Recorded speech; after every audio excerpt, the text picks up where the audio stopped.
The winds have shifted in Alethkar. Once Kholinar shone, a beacon of pride and glory. Now its towers groan beneath the weight of despair. Its people whisper of shadows moving in the rain, of oaths long broken beneath the thunder's roar. 4 souls drawn together, bound by threads unseen. An investigator chasing truth through a city drowning in secrets. A thief, mercenary by name, but fierce of heart, determined to save the home that scorns them. A fabric cloaked in falsehood, shaping light and metal, seeking to forge a better tomorrow before the storm consumes the present. The Vorin woman, staring defiance into the eyes of destiny, striving to become more than her world dares to allow. The city trembles. Cults, old and forgotten, whisper beneath the weeping stone. And from the tempest comes a call for those who would speak the last ideal.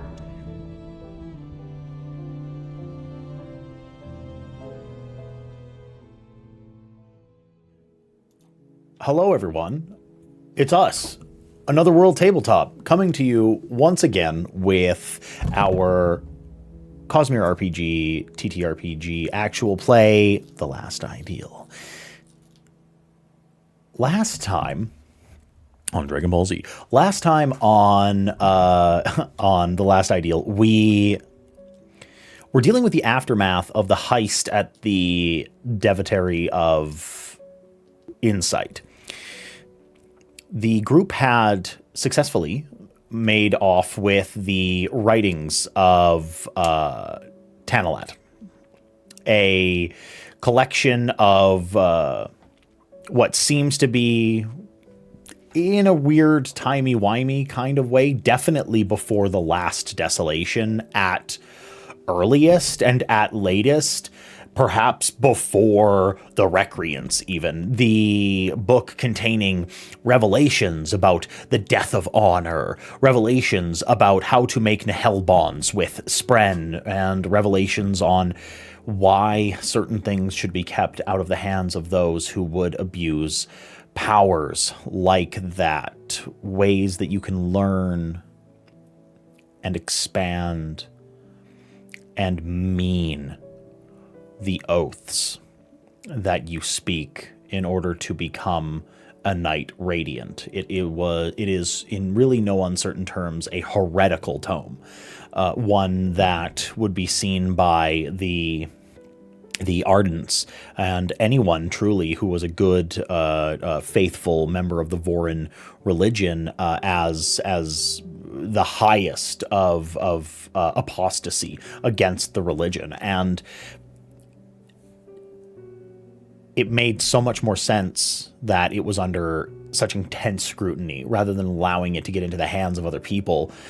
It was given the threat of destruction, a heating fabrial being kept underneath it as a sort of spring trap mechanism that would destroy it should anyone come too close to getting it without the proper unlocking mechanisms, put under lock and key in one of the most secure libraries in all of Alethkar, if not the world, and then finally being pilfered by our group. And it's obvious that the devotary was not ready for the guile, the innovation, and the criminal knack of our personal group, as they were not predicting that they would have to deal with the floor of that of that treasury room be melted out underneath it, seeing as the powers of melting stone was until so very few nights ago under the wheelhouse of people that own shard blades, and that was really about it. So it was there that we found our group going and heading to the taverna, the hot meal house known as Honor's Hold, the gathering place of a group called the Sons of Honor, and also a business that was proprieted by an old friend enemy of Berdalar, Klim. After a bit of tense negotiations as to whether or not Klim would even allow them to come inside, they spent the evening there learning a few things about themselves, starting to translate this book after deciding precisely what exactly to do with this book. It was it was an interesting evening. It had the revelation of an additional spren, these sort of emotional and elemental creatures that populate the world of Roshar, revealing itself to Navali, an honor spren, to the shock of essentially everyone. It showing up in the blink of an eye in order to foist the weight of the world's fate onto the shoulders of Navali, claiming wild things like they were supposed to save the world, and they were this person who was chosen and meant to be a hero, etc., etc., etc., leaving Navali a little bit breathless, a little bit worried, a little bit confused, a little bit excited. But it's now that we turn the clock ahead just a slight amount. We're going to presume a few things here, people. One, a few hours have gone by, and the copying of the notes in Tanalat's tome have gone swimmingly. Feraniel being an expert copywriter, a logistician that has on many, many occasions had to rush through hurried and incredibly accurate information about battlefields and complicated commands and tasks, et cetera, to be passed up on lines on the battlefield between Yakaved and Alethkar, and now that is sort of showing up in like a tour de force of writing prowess. The bulk of this tome, the important bits, having been copied down into a separate notebook, if nothing else. We presume that Feraniel, I'm saying this, Feraniel had a full novel-sized notebook in her side satchel that just seems so very right, and blank, completely blank, not a dang thing in it. Her half-filled notebook being tucked somewhere else in that satchel, and a fresh one there just in case an ancient tome came across her table that she needed to copyright.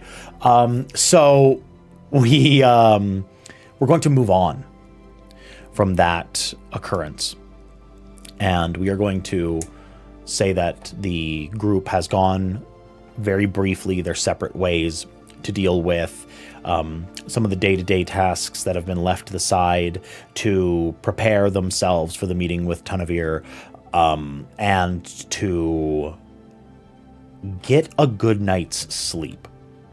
You've avoided the guards, you have avoided the Ardents, you got away mostly scot-free, for the most part, it would seem, at least for the time being. Any instances of you being seen with at the Devatary of Insight has gone unnoticed or unrecorded for now.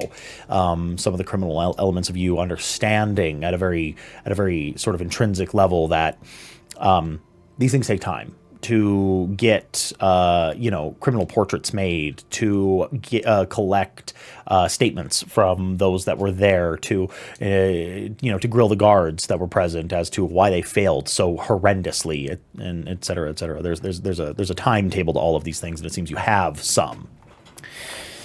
So, if I'm not mistaken, the very first place that we are going to zoom in on is going to be a rooftop with a small shelter atop it.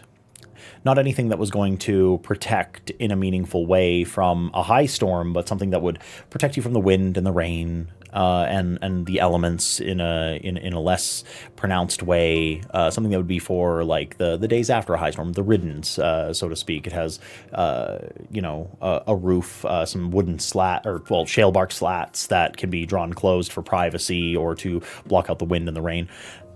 This is down in the theater ward. And I will ask Navali, who precisely have you gathered with you? It is easy enough to send out a missive amongst the cell in order to gather whom you would like. I would probably gather the kids that I know I can trust best. So some of the ones that we named already that were in the last meeting, the one with Bertalar. Trim, Dervin, Teldarin. Falarin. Yeah, Vitalar. Are you sure Falarin? You left on a little bit of uneasy terms, and thus I would like to ask more directly about him. Yeah, I think she would give him the option, or ask him ahead of time if he wanted to meet. If he declined, then he declined. Okay. She wouldn't say where she wants to meet until he agrees. He would agree. Absolutely. Okay. Yeah. So you get this little gathering of 5 of these teenagers, young adults. Vitalar shows up, Trim, Falarin, Dervin, Teldarin. All of them gathering in this small squat room, maybe like a 15 by 15 with a table in the middle, some chairs, a sphere lantern in the corner, casting some wan light on the room. And they all sort of sit there picking at their nails with daggers, counting spheres. One of them's doing like the 5-finger fillet on the table, like just jabbing, they're very much keeping themselves occupied until you're ready to tell them exactly why they're here. A few of them have a Dervin and Trim have a pack of cards out that they're playing with. Yeah. Yeah, I think I don't know that she would keep them terribly long unless they wanted to spend like time with Nav. Yeah.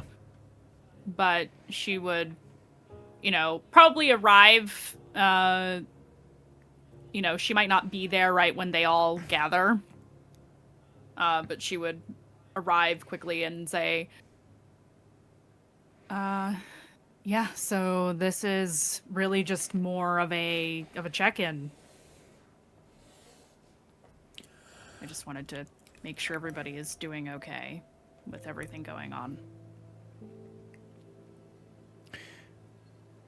There is a pretty distinct moment of looking between one another. All Do any of them look injured? Before anything occurs, please go ahead and you can roll me, I believe it's medicine. Sure. Forgot to get my dice out.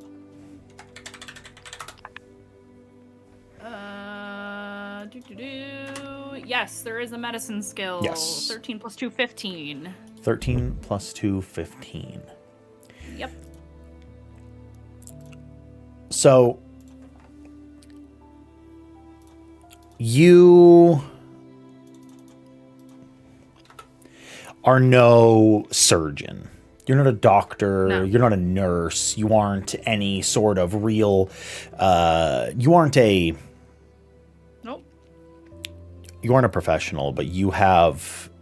I know what hurt looks like. You've been beaten enough times, and you've seen people beaten, and you have beaten enough people. You have lived a life with enough violence in it to recognize the hallmarks of someone who has been mistreated. Yeah. And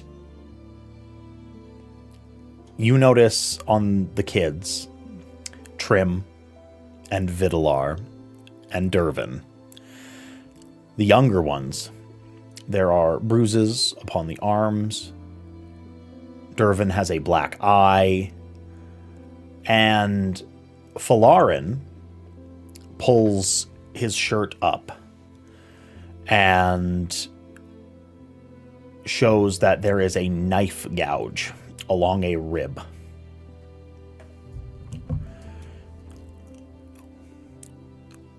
And then he speaks up. We're not doing good.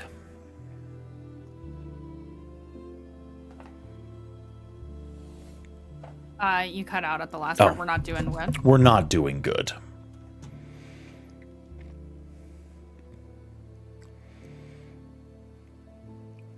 Don't tell me Cutter did all this. I won't tell you then.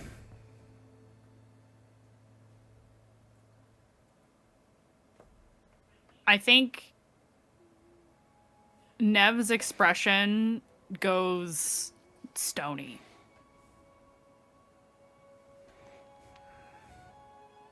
Why did he do it?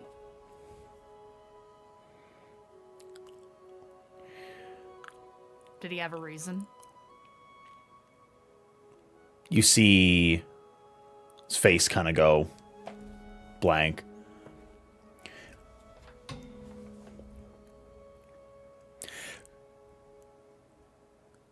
You know that Cutter gets jealous, and you promised to train us and keep us safe.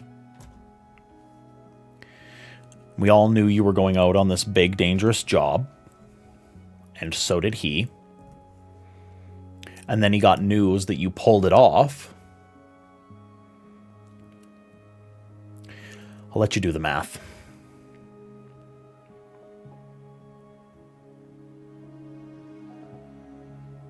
Okay.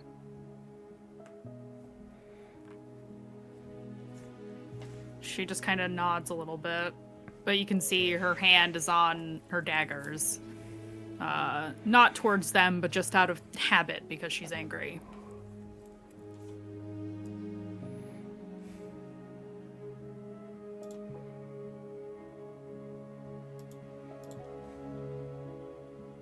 I will have an update for you all soon. And I'm sorry. I'm sorry that I couldn't get you out in time. Do you make enough money to get us all out of this little job? Above table, I forget.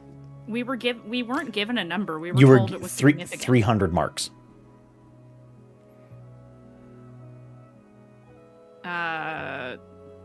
Which is a significant amount of money, but it's not enough. Especially for me. Yeah, it's not gonna bring everyone here out of poverty. It's not gonna fix everything in one fell swoop, but it's gonna help a lot. Does it mean we don't have to work again? I don't know yet. I need to.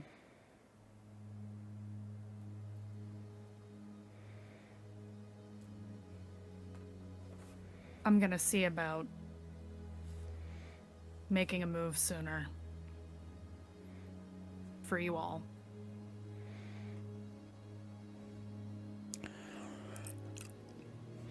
So what happens when you take too long and he kills one of the kids?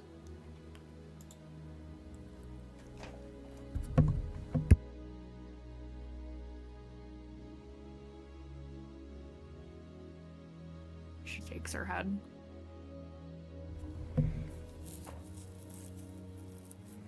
You could leave now, but I don't have anywhere to put you yet.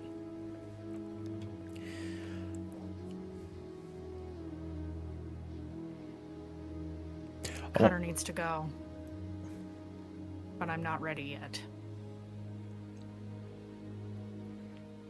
He's still better than you.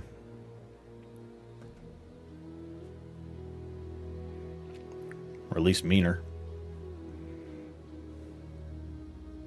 You'd be surprised.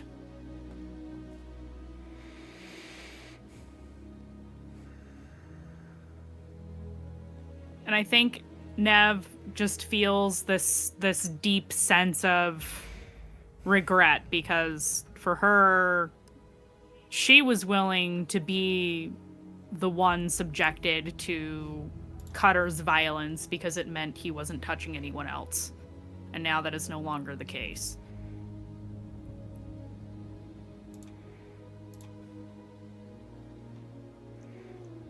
And I doubt any of the kids have seen what Nev looks like when she's ready to kill someone, but that's what she looks like. Dervin walks up, stands, stops jabbing a dagger into the table.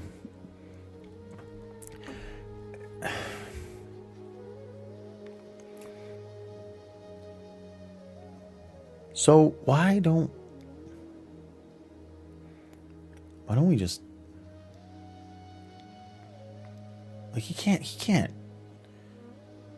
take all of us.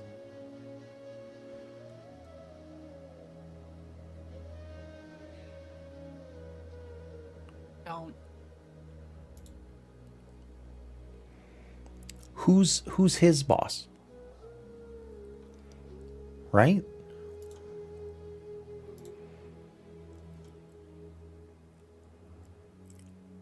I don't know for sure, but I'm starting to get an idea, I think. If something's got to give.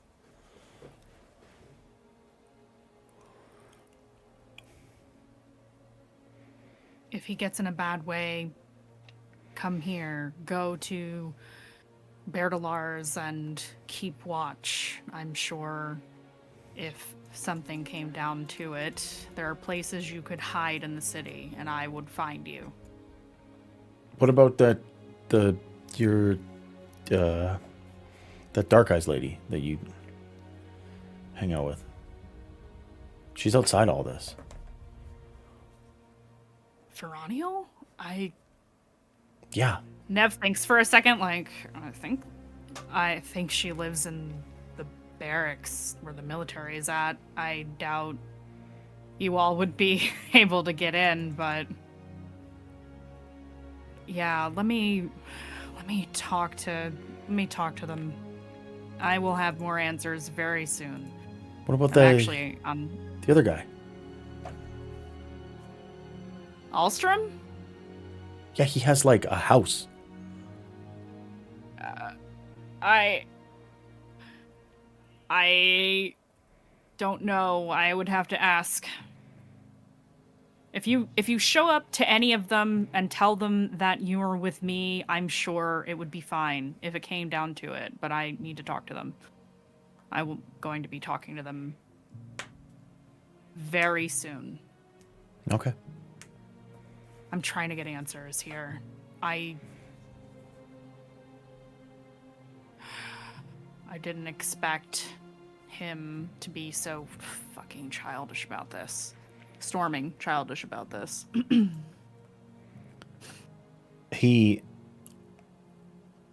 got real angry, and he started throwing things, and he challenged Falarin because Falarin got in his and then Falarin pipes him and says, "Shut up! Shut your stormy mouth! Don't worry about what I did." And Dervin looks and says, No, Nev can hear it. Falarin said that if he touched one of us again, that he was going to gut him. So we slashed him across the body. Happened in the blink of an eye.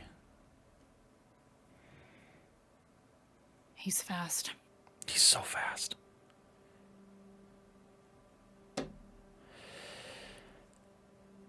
I know none of you were here when he turned on me. But as long as you keep him happy and steer clear when he's angry until it's time, that's all I can say. Okay, well, kids all look at each other one more time. We'll keep making him money, and then we'll go from there, I guess. He's been erratic for the past few nights.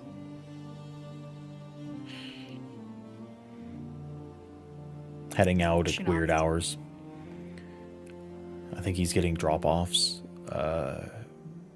at strange hours, and now I think he's worried because the high storm's coming, tomorrow, and or at least the storm wardens say, and it's that means we're all inside. She perks up when they mention that he's going to drop-offs at different times. Yeah. Have any of you ever met any of the other cells? The kids all look at each other, and can I please get an insight? Okay. I wonder if they have no idea that this is a giant network of thieves, and they're just a very small part of it. You said insight? Yeah. Okay, 18. 21. With a 21, everyone's eyes keep going to Trim. She looks at Trim. They look at the table and then look at you and then look at the table and then look at the floor and then look at you and then look at the slats and then look at you. It's important. I did it. I've seen them. I've seen them work.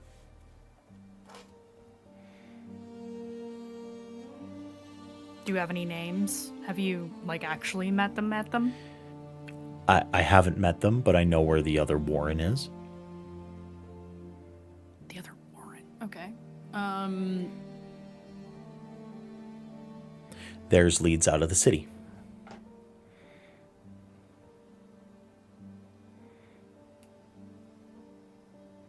Next time you see them, see what kind of work they're up to. You want me to spy on another cell? Trim perks up. I want you to make friends with another cell. We're not supposed to work together. We're not supposed to talk. That would be bad. I would be spying. Not if it's to report on Cutter for working with the Sons of Honor. This sounds like I should get paid. That's what this sounds like. What's mine is yours, Trim. What do you want? I want 10 marks. Done. I want 15 marks. You asked for 10. That's I did. Fine. You're supposed to start high. You're supposed to start above what you want to settle for. 10 marks is high. I thought that was very high, and then you said yes immediately. And that's like a lot of money. It's like 100 chips. 60 chips. The marks are going to start coming in for me, Trim. She looks at everybody. And the second I have enough, I'm taking you all with me. Where? This job was a huge step in the right direction. Oh. Where are we going? Where would we go? Like a bigger cave? I'm looking into another hideout, one that's just for us. Yeah, okay. Falarin looks to you, looks to the rest of the kids. Promises don't mean a lot right now. Please I'm not be... making promises. I'm telling you what I'm planning. Well, please be quick with your plan. I will storming try. And you can see Falarin, who is a brick house of a man. 17 years old, but like lavish-fed farm boy, like massive individual. Says, I can't take him.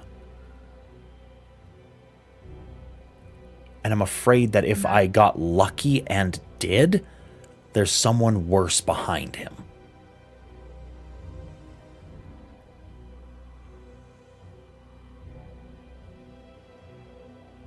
There's always someone worse. It's always a matter of crumblings in a bucket. You just have to be the one on top of the pile. That's what I've taught you, and it's still true. She looks at all of them. Vidalar and Teldarin look to one another and say, "Oh, I wasn't worried before. I'm not worried now."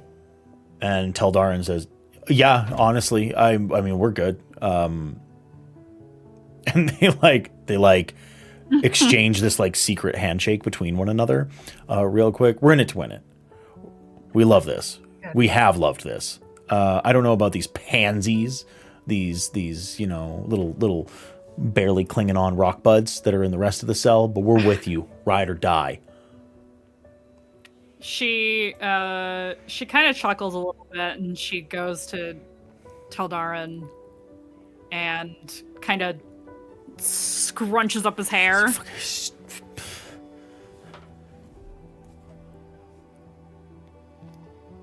It's a lot of big talk until a man much bigger than you breaks your jaw and your face.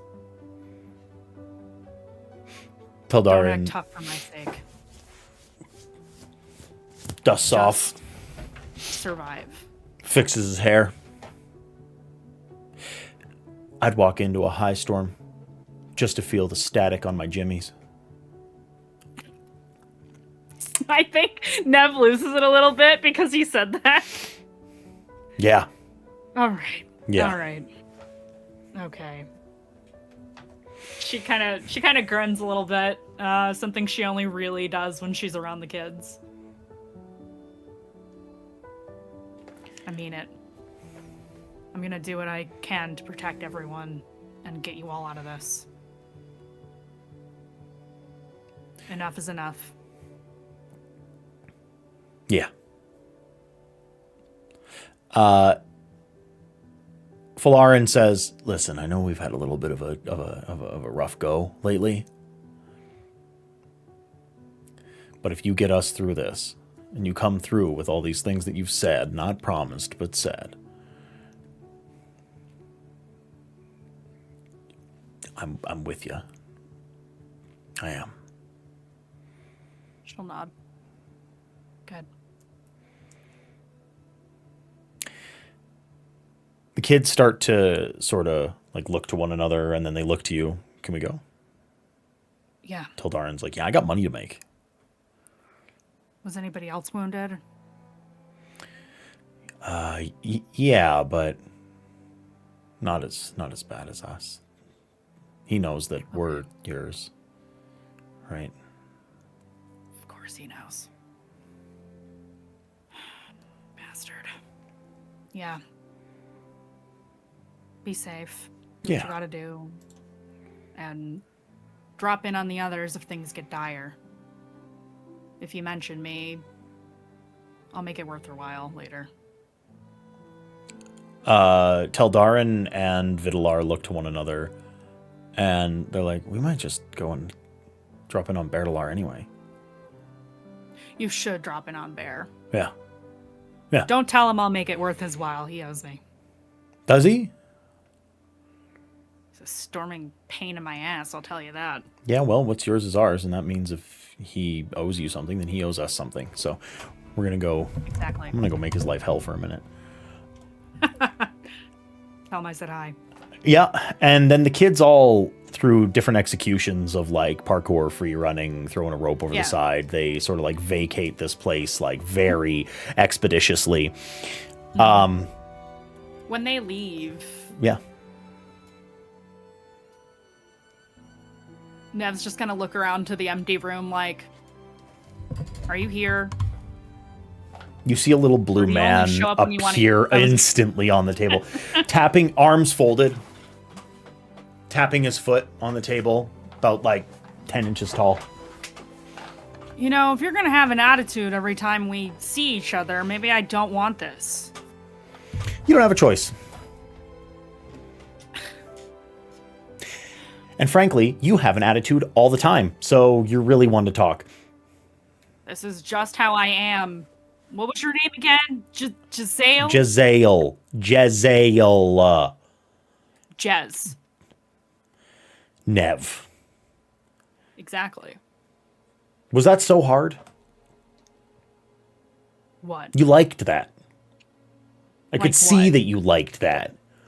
Liked what? The camaraderie, the fellowship, the fact that you're protecting someone, the fact that there's something bigger than the sum of you that you can throw your entirety into, something to prove the fact that you are not your past, huh? Have I ever tried to act like I don't enjoy the network? Pretty consistently, you put on a face to every other person in those 6 kids, like you do not care if lightning struck them dead. So That's to protect them.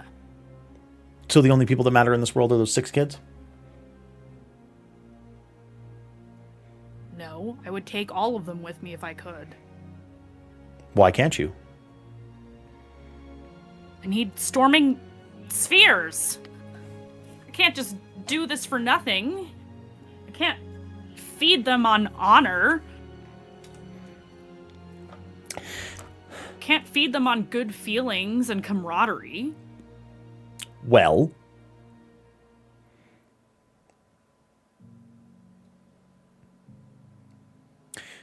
you know who has a lot of And if I spheres? go around...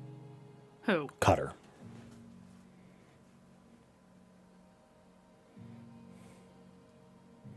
What are you trying to say with that?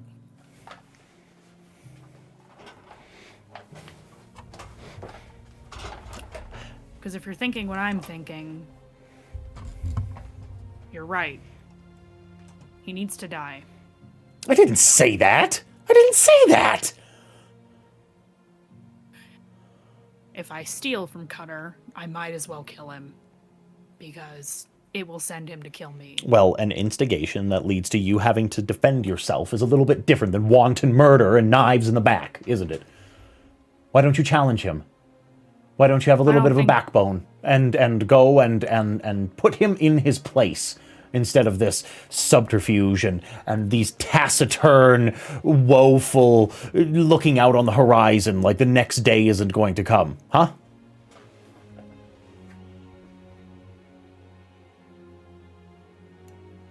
I don't know what your life experience is as a Spren, but I don't expect you to understand what it's like for people like me.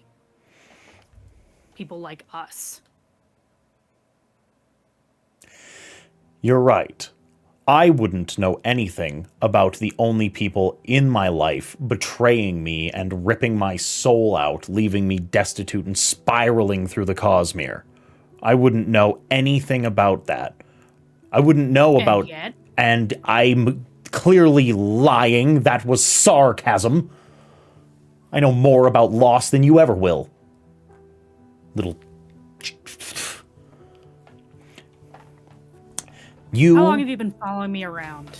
I've been following you for... Since you started taking care of the kids. Ah, so you missed all the highlights of my story. You've told those stories enough times. In the dark. silently hoping, speaking out that something would help you. Well, I'm something. Not all of them, Jazz. Not all of them.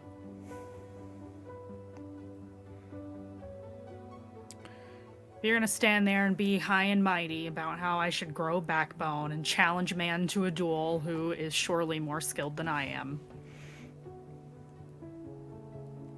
I guess you do want to lose more, rather than not. If I fight him, I need to win. That's all there is to it. I think you would win. And I mean that. Everyone says he's so fast, that he's so brutal. All of these things. You aren't the same person who earned that scar. No, I'm not. And he's not as fast as you think. And you're faster than you think. But right now, So are you gonna... fear of him is ruling you.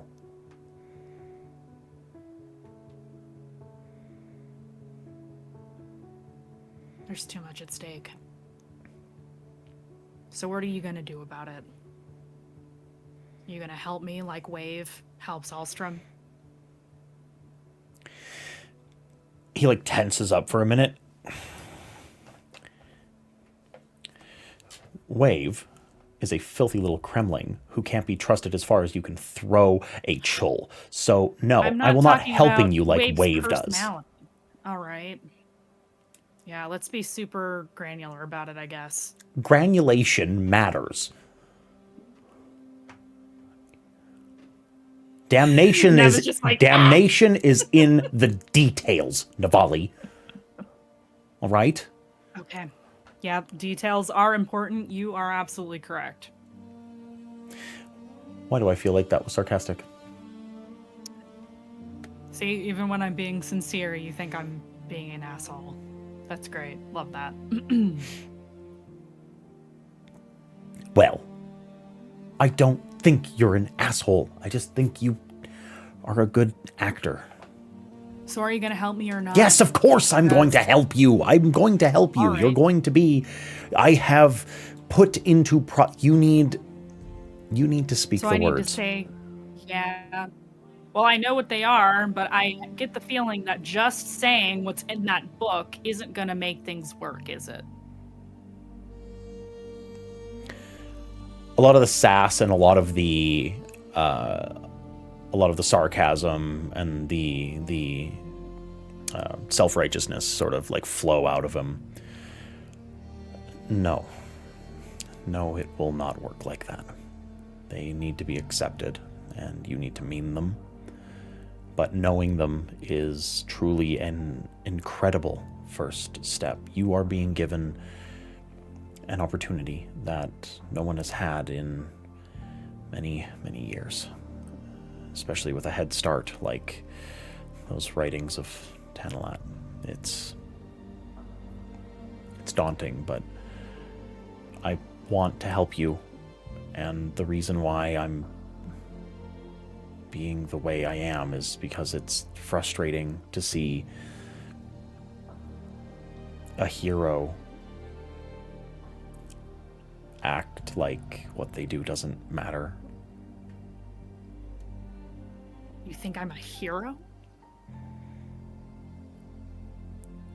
I think in the eyes of a few dozen of the most innocent and hopeful things on the planet, you are a hero. And that matters a lot more than what I think.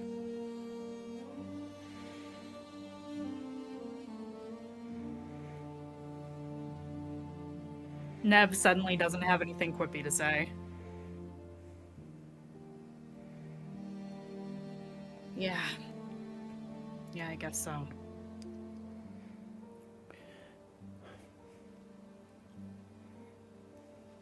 I just need you to say the words, Nev. And then Jez turns into this very pure ribbon of like a turquoise sea spray blue light and zips out of a crack in the slats in the window.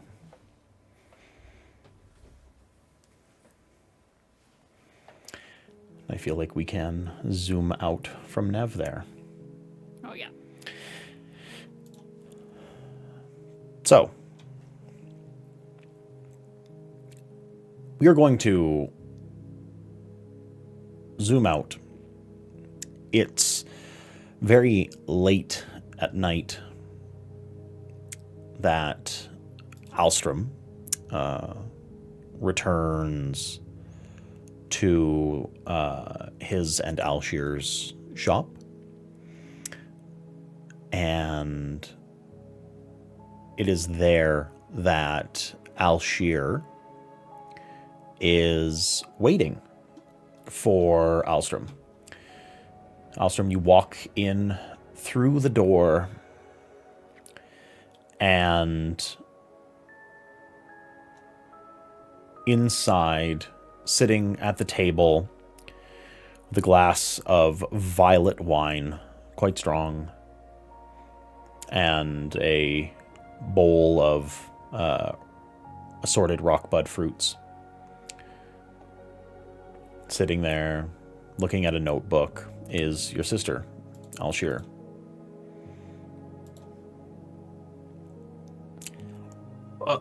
Hi. Sorry I'm getting home so late. I didn't think you'd still be up. You robbed the Devotary of Insight? Wait, how, what? Where did you hear a thing like that? I run a fabrial shop, Alstrom. I have span reeds that connect to every single building of learning in this city because they buy them from me. There's a very concerned Ardent that wrote to me saying that someone that looks very suspiciously like my brother was seen assaulting Ardents and stealing an incredibly valuable tome. You robbed the Devotary of Insight.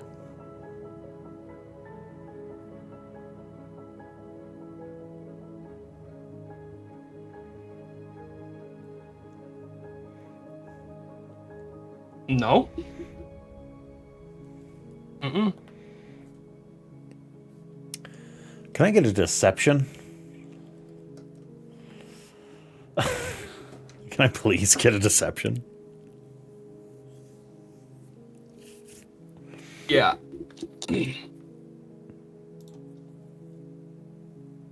What's the name of the bar we went to afterwards? Honors hold. Ooh, that's a 22.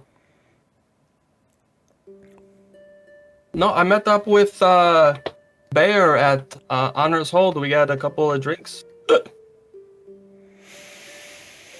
Okay.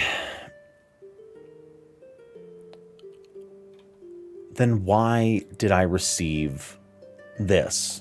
And they pull a loose sheet out from the notebook that they have on the table, and it is a letter written by a span reed here in the shop, and they slide it across the table. And it says, Alshir, it is with great regret that I must inform you that it seems as if your brother was seen within the Devotary of Insight the very day that... or sorry, today, when a great tome was stolen. If this is true, No. please let me know.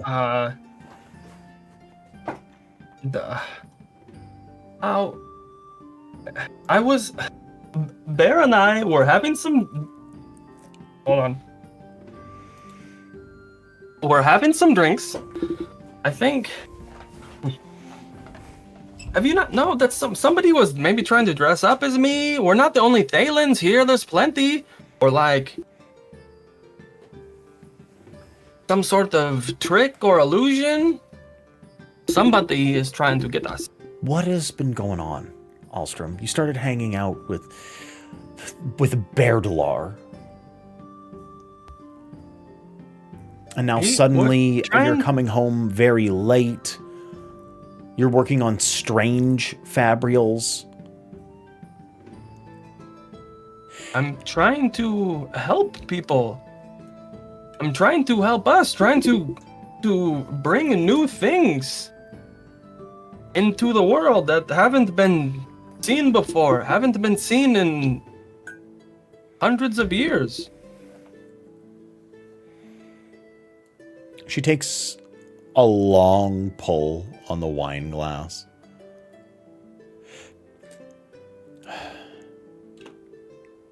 I am worried about you. And I sit down and pull up a chair. I'm a little worried too. Like, to tell you the truth, this is all new for me. And I think I need your help.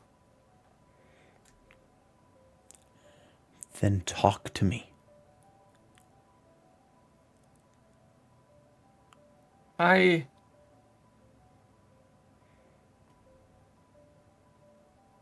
working on some new projects that I can't do alone. That's all I can say right now. See, that's the part I'm worried about. Why is that all you can say right now? Why are these hidden? When you were trying to make the Kremriel, that wasn't a secret. But now my basement is made out of...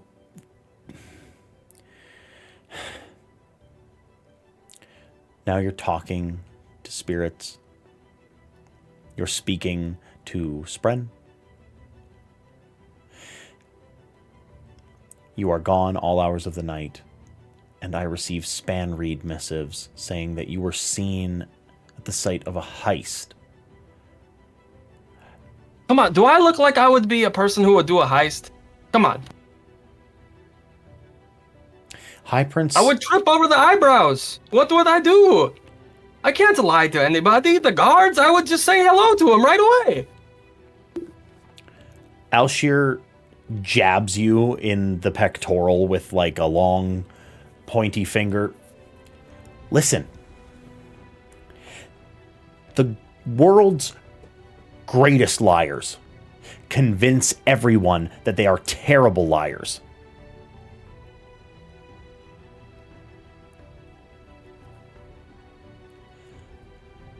Do not keep lying to me. And then she stands up, closes the notebook. I can't tell you the truth. But I can show you. Show me that. You just have to trust me. Okay, let's go. Let's go. Take her down to the lab, to my workshop, and show her the work I've been doing with various spren and using the aluminum to like guide them to do move between gems, to stop them communicating when gems are split, and a few other things that I've been experimenting with.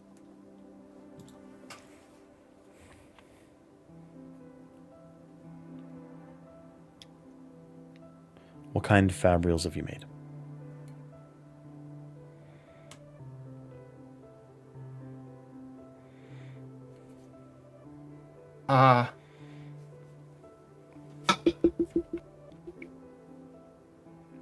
Okay, check this out. and I just reached. I like pull. There's probably like a rug somewhere, and I like pull it over a little bit, and use one charge of my Kremriel, and try and turn it soft for a few seconds, and draw a little smiley face in it. It definitely goes soft. That works exactly the way you need it to. She swirls it around and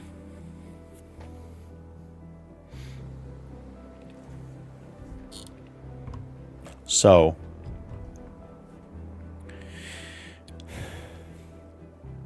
if we are going to do something new, everybody is going to say we're doing it wrong and we are breaking things. You know, but I'm we the can't one that listen needs to to them. sell these, right? People need to believe that I'm making these, right? When someone comes in and they see that this is here, I need to know how it works. Yes, so then help me work on it. So help me. Let us, we can hire somebody to work at the shop, and you and I can just invent things. Who can we hire? We don't need... Who's going to keep the secret? I'll ask somebody. I know people. Alstrom, you don't know anyone. Who do you know? I know Bear. I know Nev. I know Ferraniel. You are doing yourself not a single favor right now. Just how about this? Let me try to come up with some options. I'll ask around, and you can always say no. I reserve the right to say no. Absolutely.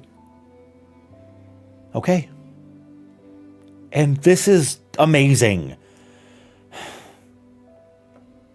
This is invention. This is wonderful. Which is why I need your help. And then people will believe if you say, hey, we're going to hire somebody. I'm going to go do some work for a few weeks, and we come out with a new thing. Why are you talking to yourself down here? You don't talk to yourself? No, that's weird.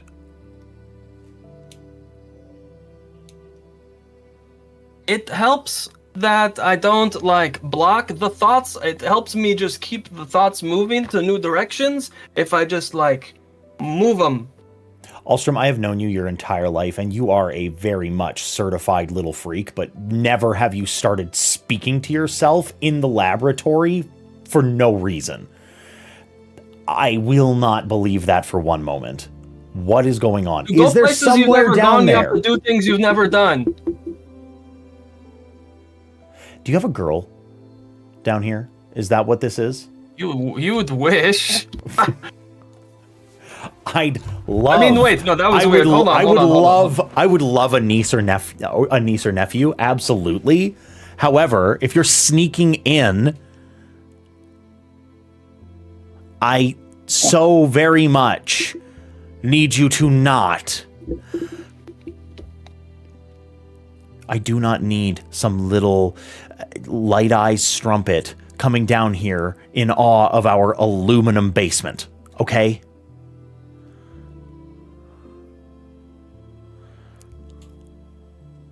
Okay. I understand. Okay. So she's got to go. I don't care who she is. Mm-hmm. Or let me meet her. Whoever you've been talking to down here, I need to meet, okay?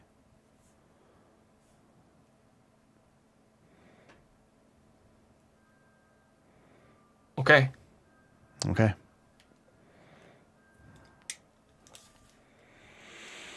You didn't say when? Okay. What? Did you just say I didn't say when? Today, right now. Immediately. Go get them. Pull that absolute creme with me. This is my shot. I was gonna do it later. Gee. No, now. Now. All right. Where is she? Where is she? Okay, I'll go get them. Go get them. All right, it might be a while. I'll wait. Okay. Okay. And then, wait, is our meeting with Tanavir after this? Or is it the next day? Tanavir is quite literally in the evening of the next day. You are still the night of, after all. Like this is like 3-4 in the morning. Okay. Alstrom goes outside and walks around like 2 or 3 blocks. Okay. And then comes back. Uh-huh.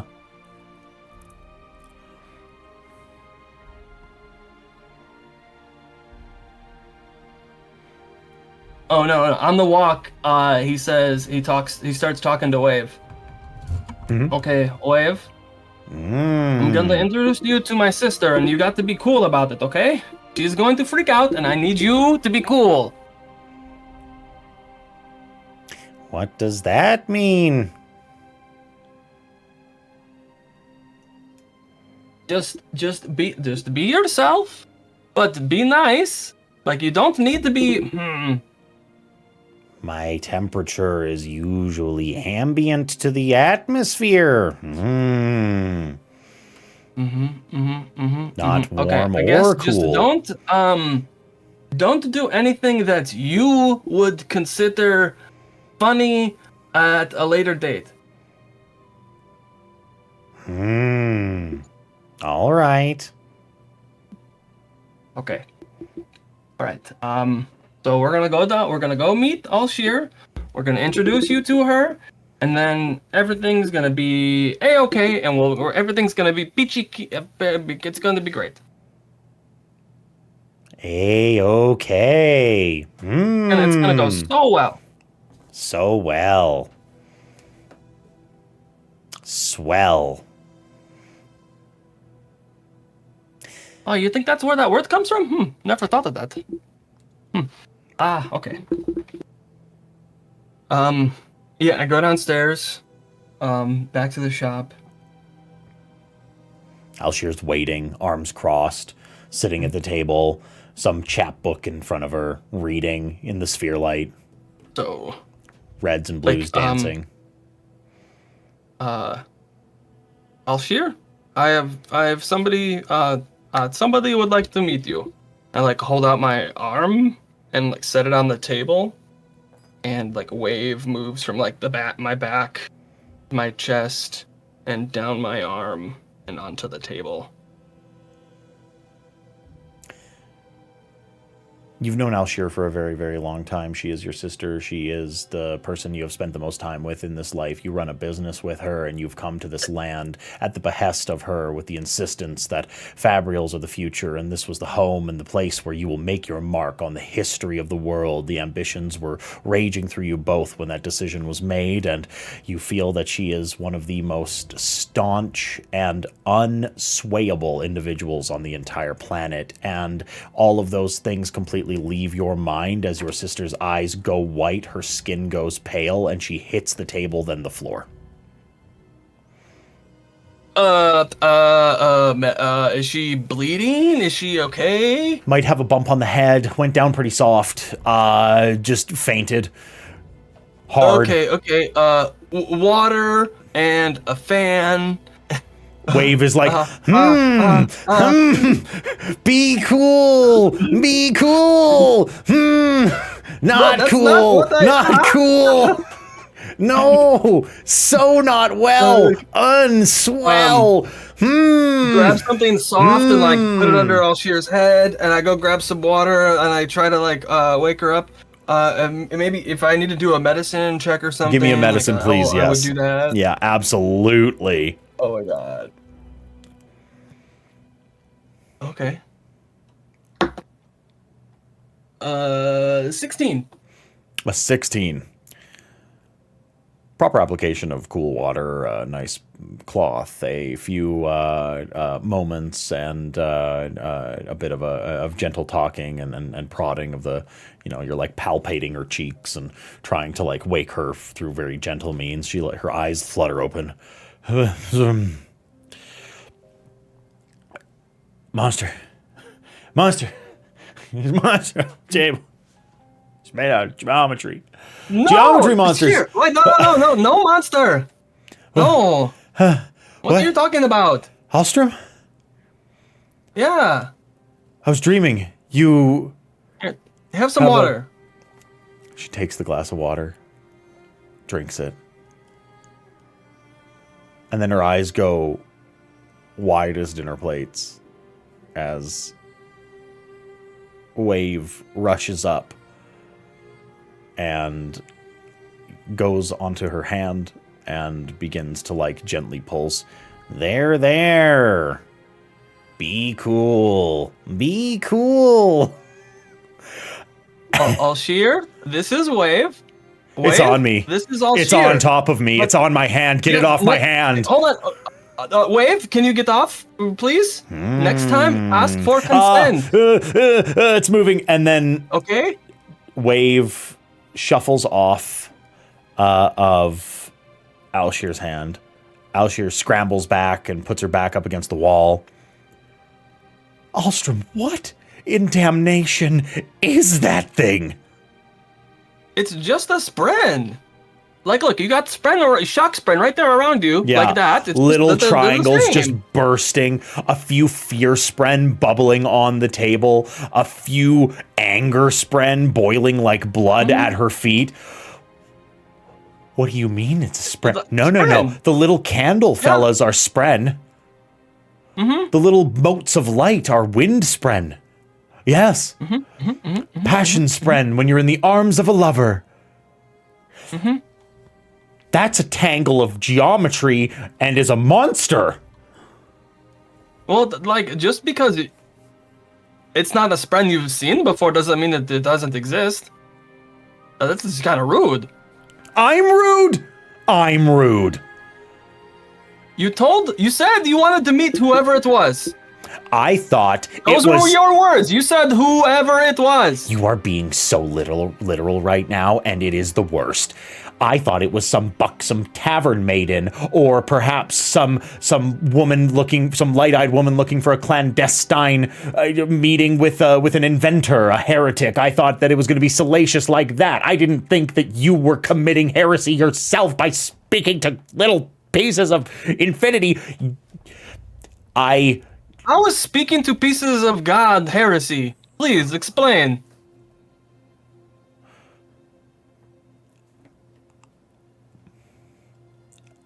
So, now that you've calmed down, can you take a seat, please? And meet my friend who means something to me?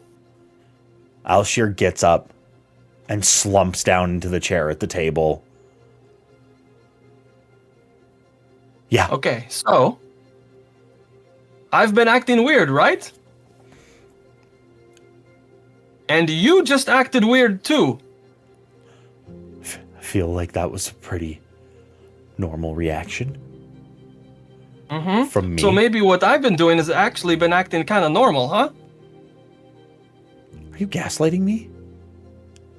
What? Are you convincing me that you were acting normal?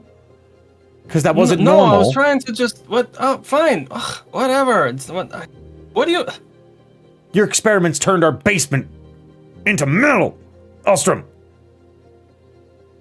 That's not normal. Yeah, and Queen Navani's been doing crazy stuff too. You're not Queen Navani.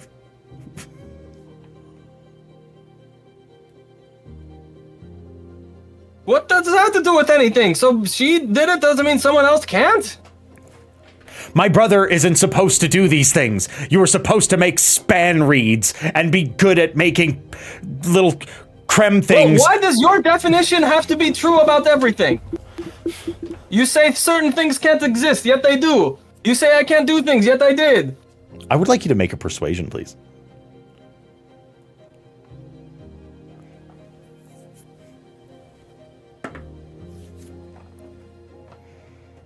Ten.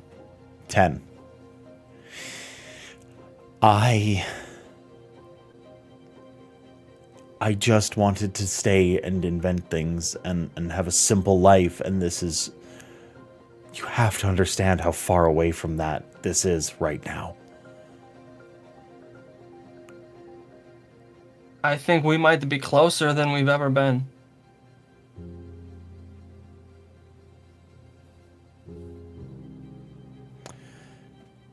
Like I said, I need your help. Okay. I'll help. I'm helping. I will help you. You can't do this alone. Whatever this is, and like she points so dramatically at Wave. You need help. I agree. I told you, I volunteered for the help. Helping. I said it first. This isn't like it was your idea. So what is all this? You're just talking to Spren.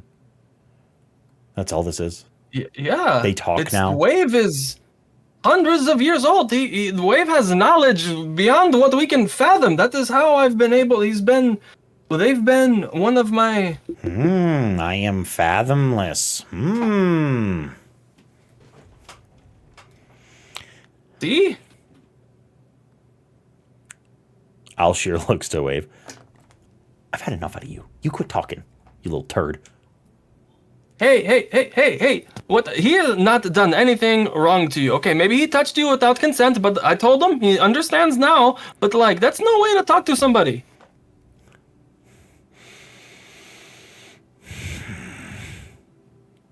Especially when you first meet them. Okay. Little fella. My name's Alshir. What's yours? I'm Wave. I am a part of the Almighty. I am infinity. Oh. Ha ha ha. That is a joke. Alshir's face drops. I swear to God. I swear to the Almighty. Alstrom, I swear.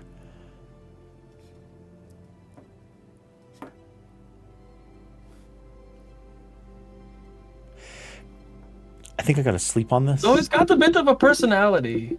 A bit of a personality? Yeah, what do you think a being that's centuries old would have? Like they would just be some sort of like, okay. No, I suppose not. What is your plan? What is the why? What is all this? That's what I need to know. What are we doing? What are we doing about this? What are you doing about this? What are we you doing about this? We're making new things. We are rediscovering old fabrials that haven't been seen in centuries. And this little thing can help? Yes. Navani doesn't have to be the only one. It can be many people. It doesn't have to be just us. Okay.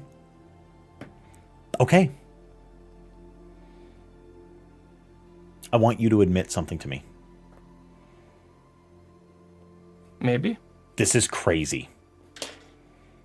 This is absolutely nuts. This is crazy.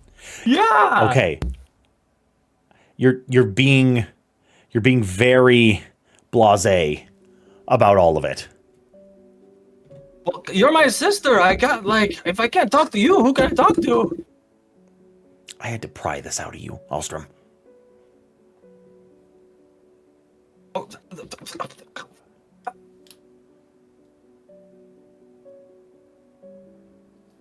No more lies. I will do better to communicate. No more lies. Not to me. Promise me. Promise me. I promise I will tell you the truth. Always. Lies by omission count.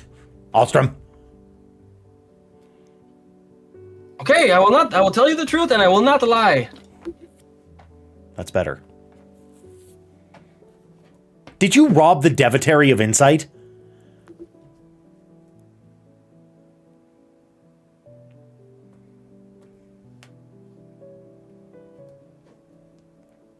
No, Okay. I did not. Okay. Okay. What's your alibi? Where were you? Honors hold? I told with you. Berdalar? Bear and I were at Honors Keep. What? Honors Hold. And if Having drinks. And if I ask those other two little ne'er-do-wells that you've been hanging out with, Navali and Feraniel, the exact same question, what are they going to tell me? What? Bear and I were having drinks. Yeah? Okay.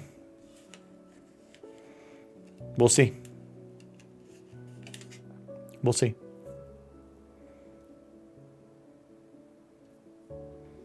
I'm going to bed.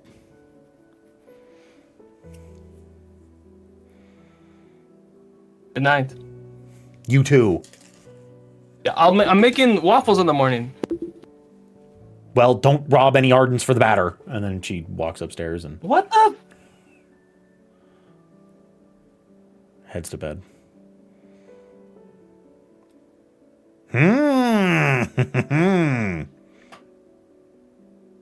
She was cool. You were cool too. But just remember, if you're gonna go touch somebody, consent, okay? She seemed like she was going through it. You can't just go on seam. Oh. I'm just a little guy. Come on, that's not excuses. Come on. That's no reason to not communicate. It worked out, didn't it? That's also not the reason to not communicate. Well, in defense. Just because you did well doesn't mean you can't improve. In defense. I am a piece of the Almighty, and your rules don't apply.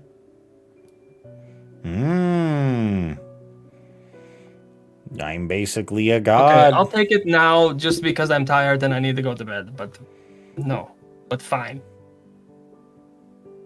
That was a joke. Ha ha ha.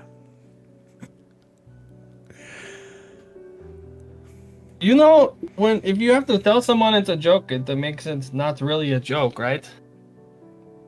Says you.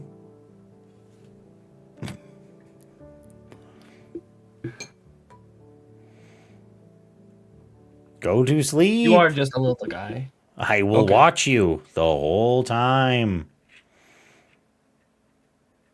Do you have like preferred watching locations? You don't like them. Okay, I don't have. Okay, I believe you. You do interesting things. Human things. Okay.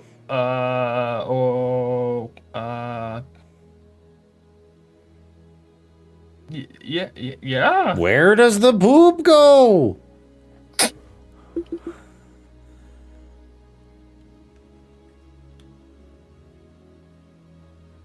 Doesn't somebody just like soul cast it away every few days or something? I don't know. Eh, We should find out. we'll think about it later. We need to learn the truth. Cosmic We answers. must find the truth. We must find it. We're gonna have to go back to the Ardentia tomorrow. That was a joke. If you have to explain it, it's not funny.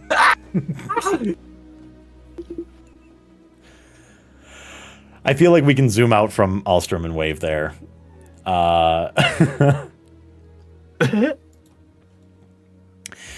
Folks, that is where we're going to take our first break. And we're going to go and be human for 10 minutes. So, as I've said in the past, hi. This is Another World Tabletop. We're playing Cosmere RPGs on this channel.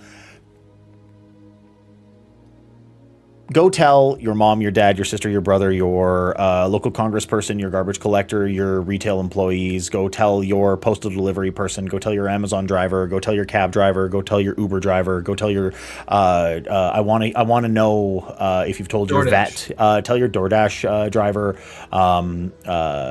Tell the maitre d at the fanciest restaurant that you know that Another World Tabletop is live right now. But most importantly, tell your dog that we love them. It's just, that's important to us. So we'll be back in 10 minutes. We will see you then. Did you tell your dog that we love them? I sure hope you did. Or actually, I do happen to know that there is a wonderful human being by the name of Miss Liz Lane hanging with us tonight. And that means, did you tell the pigs? Did you tell the pigs that we love them? Clark? I want pictures, Liz. Liz has guinea pigs. Sorry to derail for 2 seconds, but Liz has the cutest guinea pigs on the entire planet. I love them very, very much. So anyway, did you tell your dog that we love him? We are going to pump the brakes just a second on heading to Ton of Ears. And we are going to zoom in on a private barracks room of Feraniel. Yeah. So she had walked, Feraniel's had a long day, and she had walked home, it feels like almost subconsciously, like she was on an automatic path. So when she gets to her room at the barracks, she goes inside and she turns and locks the door and she just stands there for a moment. And then her shoulders slump forward and her breath starts to stutter and her hands start to shake. And it's like whatever mask that she's had on for that whole day, for that whole heist and everything after the heist is finally falling off. She reaches and presses a braided cord charm that's tied on the hilt of her sword, which normally that charm gives her comfort, but this time she's getting nothing out of it. She walks over to her cot and sits on the edge, not even taking off her boots. She loosens her hair and the curls just fall free and she doesn't even bother to fix them. And she just stares, and eventually one tear slips out. And she doesn't even realize she's doing it, but she wipes it away immediately. And then there's another tear. And then she wipes it away. And then another. And eventually she just stops fighting it. And she's just realizing that like she did something today that would have horrified her even just a few months ago. And what's really scaring her at this moment is that she's realizing that even though she did this thing, she did two things that would horrify her mostly. She doesn't fully regret it. And not yet anyways, because there's still so much she doesn't understand about all of the things that are happening. She's just sitting there and stuck in a loop in her head, thinking about Honor is dead. I thought I did everything right. I don't know how to live without instructions, and if the rules failed me, what am I supposed to become now? And she thinks back to the question that Tila asked. It's like, who do you want to be? And she's just sitting there and is like, I don't know. And she keeps asking herself that, like, who am I and who do I want to be? She's just stuck thinking about these things, sitting on the edge of her bed.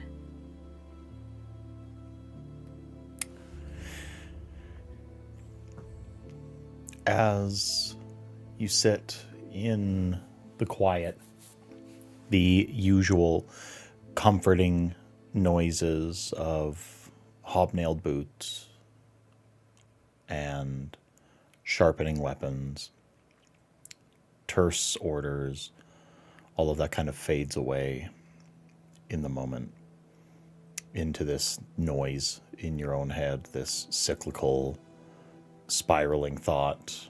Who do you want to be? Who have you been? What is ready for you in the future? And you hear a knock on your barracks door. A sort of gentle, slight knock. I think that shakes her out of her stupor. She realizes that she's looking a wreck right now. She quickly tries to tie her hair back, but it's probably the messiest you've ever seen it tied, and she goes to see who's at the door. It is just outside Captain Tirael's daughter. I believe we named her Talani. I think. It's her name now. Legitimately. It was Tira. Tira? Was it Tira? Right. Mm-hmm. It was Tira. Okay, well, it's Tira. Throwing that in the resources. Tira's at the door. I saw you came back, and you were gone for a bit, and she it's late, dear. looks right, looks left. I know it's late. That's the perfect time. It's the perfect time. For what? She reaches behind her back, pulls out swords. No. Not tonight. Not tonight? No. Have you been drinking? And no. You look like a mess. It's been a long day. It could be a little longer. No. You okay? She's gonna hesitate for a moment, where she says, "Yes, I'm fine." You look like my mom when Dad has to go fight.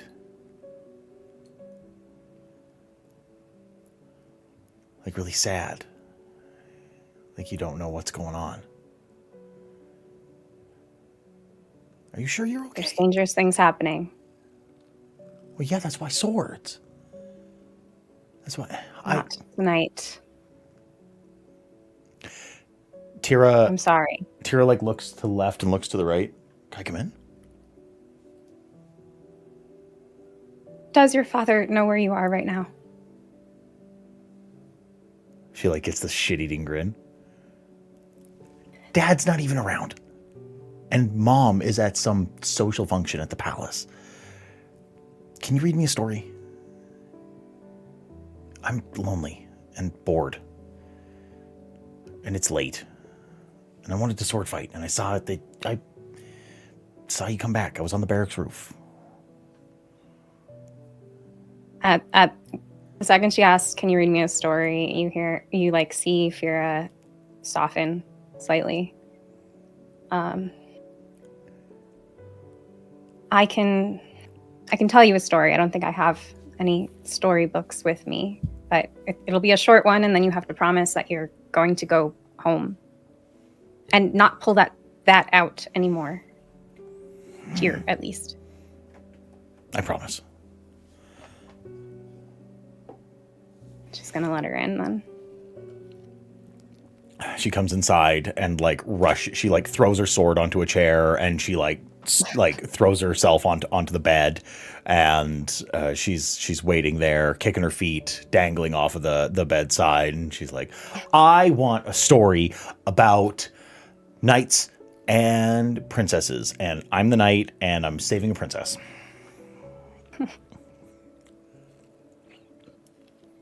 And Fira will just try to Fira will think back to her father and how he used to just make up parts of stories that he didn't remember, and she's just gonna wing it and try to tell the story about this knight and the princess.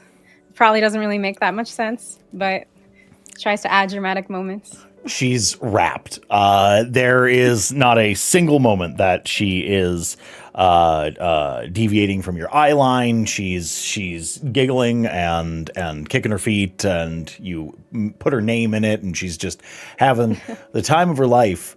And there's a moment when you turn away and speak like the end or like near the end of the story, and you turn back, and she's conked out, dead to the world, asleep.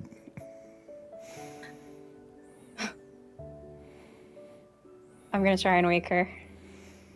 She's like, what? Wake her awake. Why do you want? Why? What? Did I fall asleep? What? And you promised. Yeah, I gotta go. Okay, I gotta go. Mm-hmm. Well, that was nice. Sword soon? Hopefully soon. But as I said, don't be this obvious. It's hard. All the men around here are stupid. They think I'm just moving a sword from one place to another. They're dumb. They don't read. They don't know that my name's on it. They can't read that. They're dumb. I'm working on something that should make it easier for us to meet. Secret base? I'll be in touch. Go home. Okay, I'm going home. I'm going home. And she like gets up and sprints out of the room. And leaves you for the rest of your night. We are going to zoom out from Fira to hone in on everyone gathering at the Spark Flicker.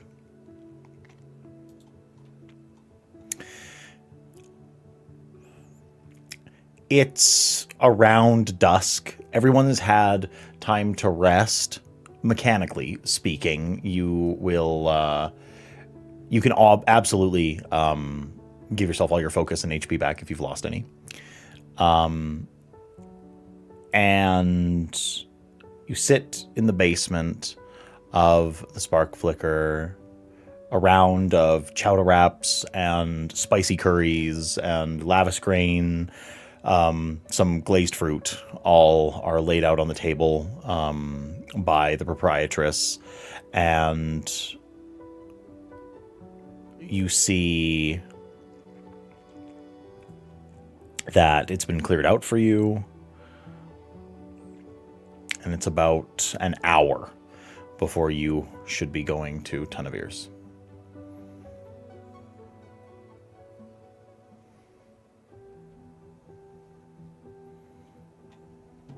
I think, if I may, I think Nev would arrive first.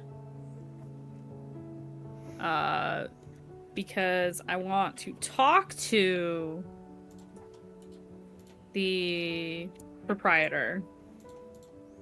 Oh my god. Verdana. Verdana.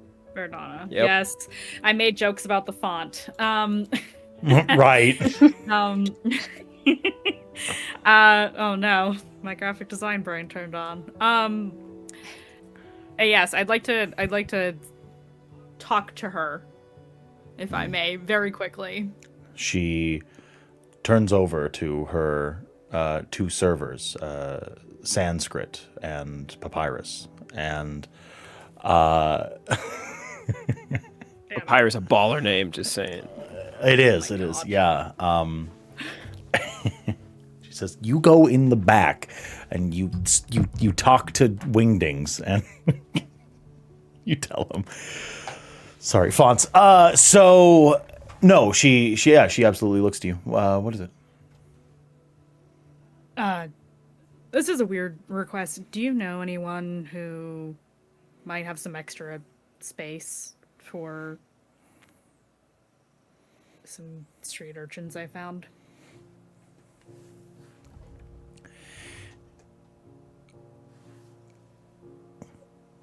Why?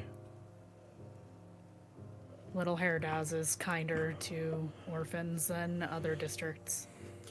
How many? Well, I don't expect you to take all of them, but I have about 20. She thinks for a sec. I had a good setup for them, but it has become unsafe, and I'm hoping for help. Did you talk to Berilar? When he gets here, yeah. His family's house is huge. And already has a bunch of little Kremlin kids. Fucking storming, trotting around. Grabbing stuff with sticky fingers and all that. I can take some here. Though they're hard workers, too. Just pay me. I'll give you a flat rate. Okay. Okay. We'll talk costs. Nothing's set in stone yet. I'm waiting on word from others, but I just trying to figure out options. I got room in the basement. I'll charge you a flat rate for a bed. And they can work for meals. I always have stuff that needs doing. Okay. Verdana had an accent, right? I'm messing this up. Yeah. Yep. Right. She was Herdazian, Yeah. Totally forgot. Yeah. So if you bring them here, I can take probably about like 7 or 8 of these kids. Wow. Okay. Well, what was they're not like, if they don't cause any trouble, because trust me, if they cause any trouble, anything that one of my cousins wouldn't get up to, then Nev looks at the camera. if they're not going to cause any trouble for me, and I mean like trouble with the guards, then yeah, I'll be able to take them in. They can use this place as a good roof. It'll be fine. Okay. If I end up needing it, I'll come to you and we'll talk numbers. I'll make it cheap. It's fine. You're a friend of Bairdlaw's, right? Yeah. Well, he's the worst person I know. That also means that he's one of my best friends. So we's gonna work something out. And I kind of owe his mother a lot. So it'll all work out in the at the business end. I'm not really in it for the money, and the space is going unused. I use it to cater to freaks like you and him. Well, thankfully they can be trusted. Yeah. Thank you. Yeah. She's just gonna awkwardly like, oh no, I asked a person for help and it went well. That's weird. That's never happened to me before. And I guess go wait where we're all supposed to be seated. For sure. Who gets there next? Can when I arrive, Yeah. when Alstrom arrives, Yep. I'm gonna go up to the bartender. I'm so sorry about the last time about the sandwiches. It will not happen again. And I just want to say, I wanted to buy a round of drinks for you all. Just because I think it's fun to be able to cook a drink sometimes. So here's how much. Here you go. Just here's some spheres. Have a few drinks on me, and I'll see you later. Thank you. You're a strange little man, Alstrom. Thank you. And I understand, but you've been alive long enough to know that bringing sandwiches into a place that serves food is weird. Yeah. All right. Well, orders. I'm just a little freak, apparently. Haha. Who said that?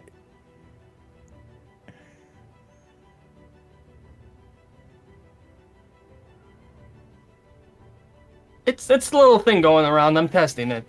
Yeah, you're trying on being a little freak. Is that what you're saying?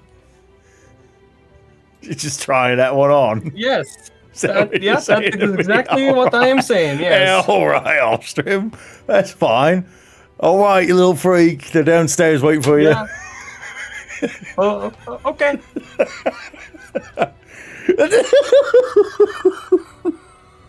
I guess I have to make a t-shirt for this now. Yeah.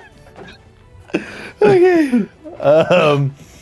Ostromed's downstairs. I feel like Feraniel is more prudent than Berdalar, and I feel like she should show up on no other merit than that. Yeah. Verdana sees you come in. Hi, Feraniel, sweetheart. It's good to see you. Your friends are downstairs. And she's just gonna nod and say thank you and just go straight downstairs. Yeah, the only polite person in this crew. Like, hi, sweetie. Your loser friends are downstairs. Like, Want them around the drinks. there's a little freak downstairs waiting for you. It's just fuck. Died. Okay. Shit. Berdalar will come in next. Yeah. What are you doing? Hey, Chotana. How are you? Your friends are down here waiting for you. Oh, okay. I'll be right down then. Wait a minute. You're using this place quite a bit. It looks like you actually got yourself together a crew. Right? So I got that right. You got enough people together that actually buy into all that bullshit, you heathen.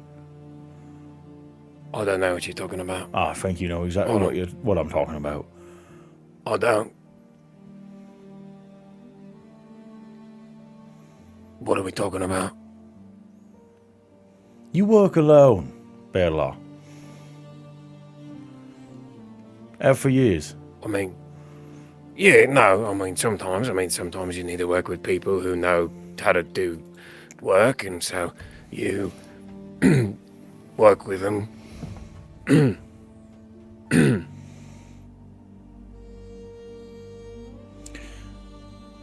What a fabrial monger, a Drea thief, and a Voran soldier got that you need? Because that's quite a crew. They've got ambition and drive and An agenda. talent. You've got an agenda, is what you have. No, I don't have an agenda. I don't even know what day it is. That's not new. And if I had an agenda, I would know what day it is. Oh, you mean like the physics? You're being snarky. You're being snarky. I am, Bella. Yeah, all right. Yeah. Well, your friends are waiting downstairs for you, and they've got hot food coming. And say hi to the little freak for me. I'm gonna guess that's Ostrom. That's a fantastic guess. Yes. Yeah, no, it was like 9v10 for sure. Right, because like the only other one would be Nev, right?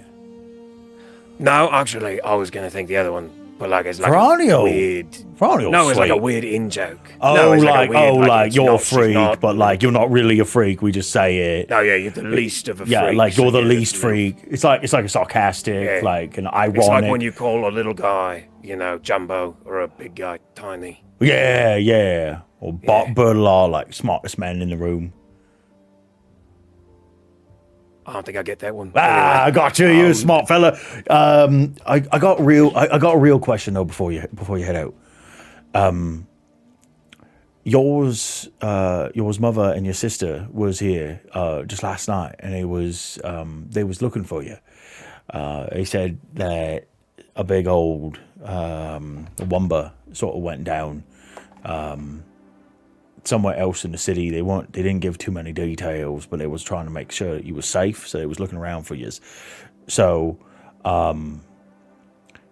That's not the important part. The really important part was that there was a few of the Kholinar Gaul regiment here very shortly after. They was also looking for you. Something about a possible criminal investigation, right? And so Yeah, that is what I do. right, Yeah. and so what I told them was that you was here all night, right up until shortly before they left here, and then I didn't know where yous went. So I'd be real, because I was. because you was here, obviously, right? But like, just in case you left for any time and I didn't see you and you got into some trouble, it seems as if you seem to be a lead suspect in some sort of horrible goings on somewhere else in the city. I'm not sure why. Okay, no, that's really important for me to know. Because usually those are the people Yeah, so take it's into like a bit, custody. So yeah, little bit backwards, okay. right? All right. Well, thanks for the heads up, and I'll tell my family you said hi, I guess. Okay. So. Yeah. What to do? You head downstairs. You've all gathered. Wave is gently pulsating on the middle of the table, making a little divot in the middle of it. Perdalar, as you're walking down... Oh, we got a bunch of span reads that were asking about if I robbed the Ardentia, and I told her no. She asked if I did it. Alshir. So I told her no because I didn't do it. So she probably knows you lied, right? I mean, it's Alshir. I don't know. She said she would ask. I told her Bear and I were getting drinks at here all night. So if she asks you guys, that's what we were doing, okay? Okay, and if the Kholinar guard asks, hey everybody, you're gonna tell them we were here. Lies. Good lies. Yeah, no. I've got a feeling we've got a few of those in store for the next little while. But it's partial lie. We were here, but... And we were there, so... We did go to those places. It's the only Technically. places we were. It's the only places I've been lately. Just going on a pub crawl, you know? Yeah, well, we had errands to run.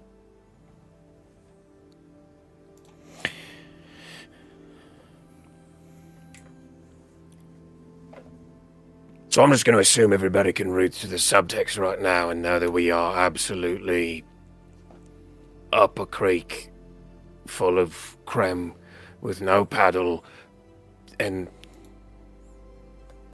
Yep. Why? I mean, Alstrom seems like he is, but Bear, you and I were working on an investigation there. Yeah, so I was just informed that the Kholinar guard were asking about me in relation to whatever was going on. So I guess I am not as clean as I thought I was. How do you know if your cover was the investigation? How do we know they weren't just asking for you to do that? Follow up. Yeah. Yeah.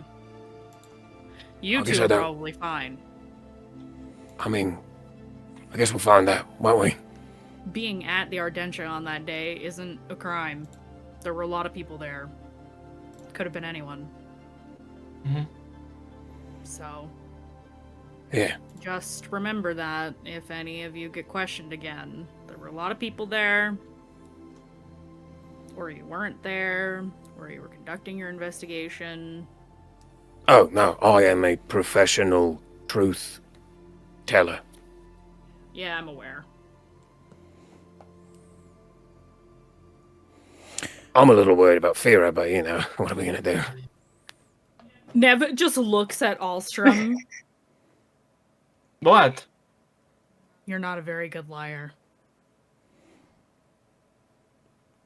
Yes, I am. Lies. See, it's better. Wave, if you just say that I'm lying, then other people know I'm lying. But why are you lying to your friends?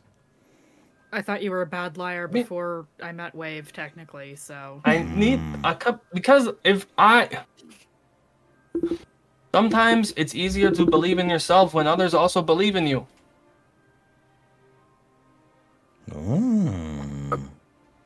Believe in you? Well, I mean, if I told her I was a good liar and she believed me, that would, maybe, like, make me feel a little better. So you want me to lie to you, so that you think you're a good liar? No, I want Wave to not call me out when I'm lying every time. I think you're all being very calm about the fact that Alstrom was recognized. I'm not that worried about the guard. I've been questioned by them before. I mean, like Nev said, it's not a crime to be there. No, it's not. No, I think we can get out of this. I've got some contacts that I think we can pull on if we really need to. But if we just tell them the truth, we're good. What are they gonna do? Execute us in the courtyard for no reason? It'd be crazy. Nev just looks knowingly at Bertilar, knowing that Light Eyes would do a lot worse for a lot less.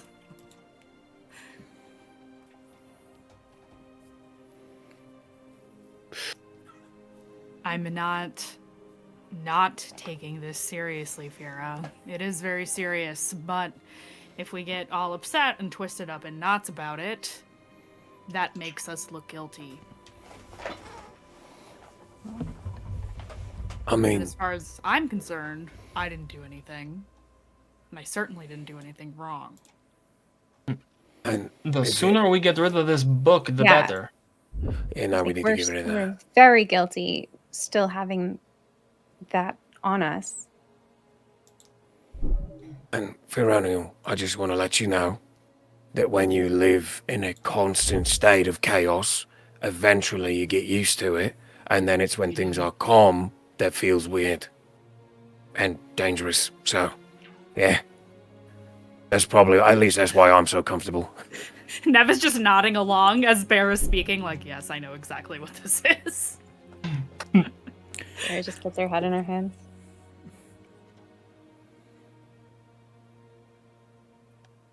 But we should get rid of this thing. Okay. That's what we're doing, so... What are we You all- saying when he asks about the damage? Maybe it would be best if you let me do the talking while we're there.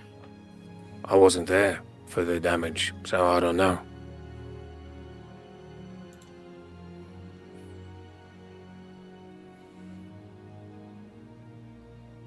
Okay with that. I don't know if there will be consequences for the fact that we were seen.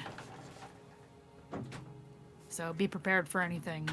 But I somehow don't think our benefactor is really going to care, because he will have what he wants. We'll see. But just be ready.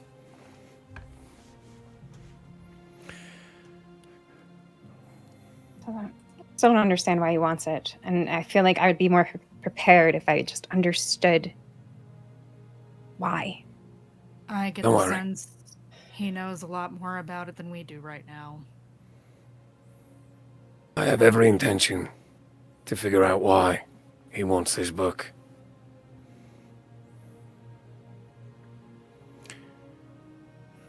And we are now in a position where we have all the power.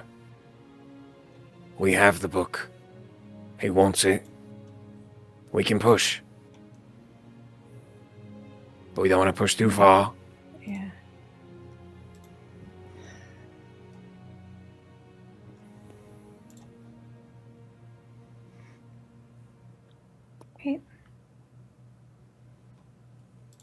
Right. Hey, Wave, while we're on our way, can you just watch our backs?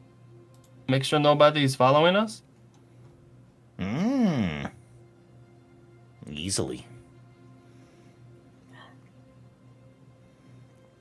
For who? Or just let me know if you know there's somebody following. You don't have to go and deal with them. Just let me know. How do I know who is following and who is walking down the same street? So the guy with the big sword, the guards, the Ardentia, anybody who might be a son of honor.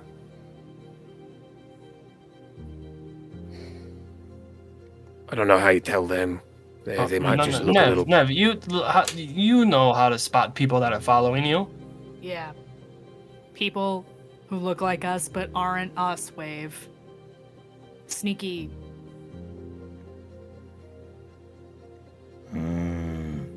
Yeah, you Looking see around anybody a that's lot. like sneaking around with their lies, let us know. Goggles and scars and gloves and scarves. I meant more from like a attitude perspective than physical appearance.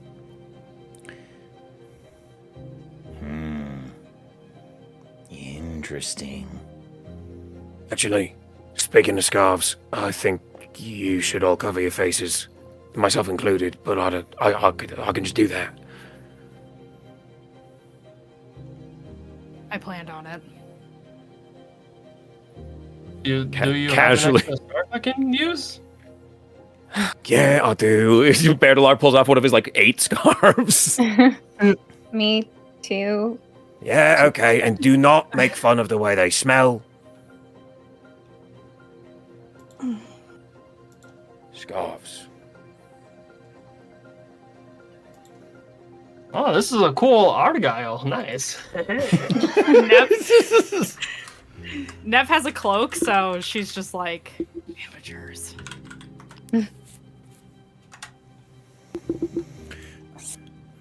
That man with the sword. What? Did you understand what he was talking about? Did any of you? Man in white. I Lots of it. gotta admit, I no idea. I think I understood a little bit, but that's mostly just because I've heard him say it a couple times now. Yeah. Whoever these heavenly ones are, they're coming to take this city, and it sounds like they can, which means they're dangerous. And that's really what matters. But how do we... Everyone keeps telling us that change is... We keep hearing that change is coming, and that something terrible is happening. What if they're all right? What if they're telling the truth? Our society is no stranger to war. And Sounds Kholinar different. is the capital city, so it is a prime target. It's a seat of power. It has significance. Like Thalen City, but that's very defensible. Same with Carbranth. If change and chaos are coming, the only thing we can do is get ready. What if we help start it? By giving this book... By stealing a book? Good, if that's You the heard, case. you heard, Tila.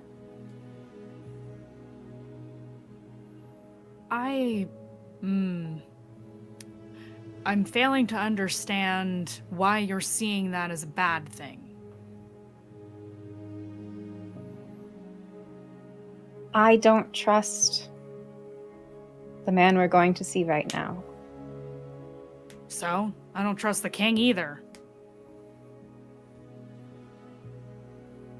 Or the queen, or the guards, or any of the Light Eyes. Maybe this should happen. And either way, I want to finish this job. Whatever happens after is not my problem. You meant all the Light Eyes excluding Berdalar, right? You are the singular exception to the rule, my friend. Nice. Don't make me change my mind. All right. Well, do you all collect yourselves and head to Tunavir's?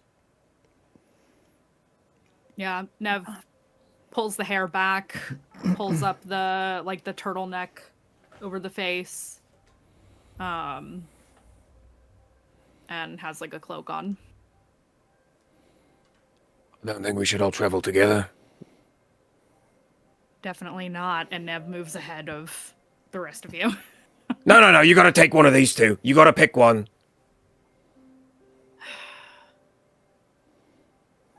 Give me Farah, at least she's light on her feet. It's from you with me.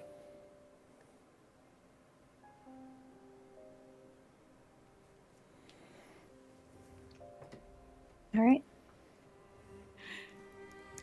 Nev is more than a little salty because she wanted to move quickly. Can I please get a stealth from Navali?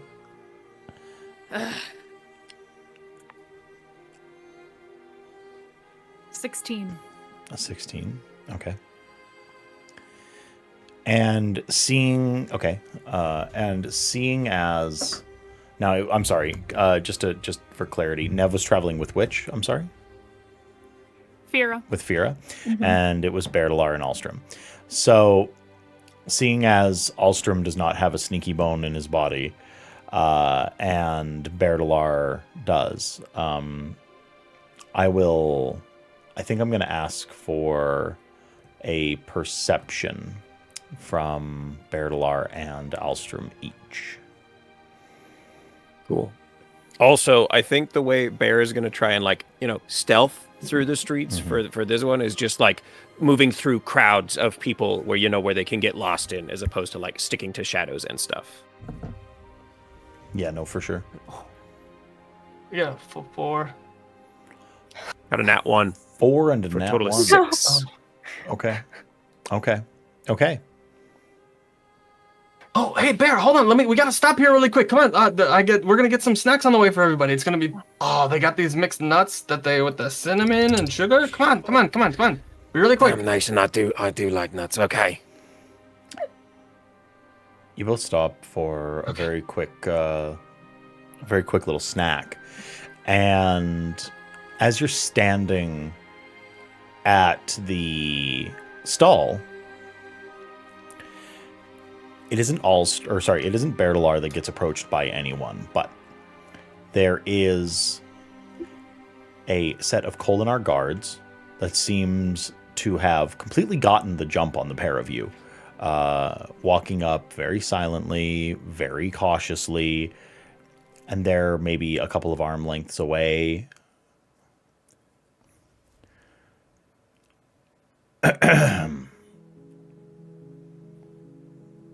Oh yeah, I'm a big fan of it.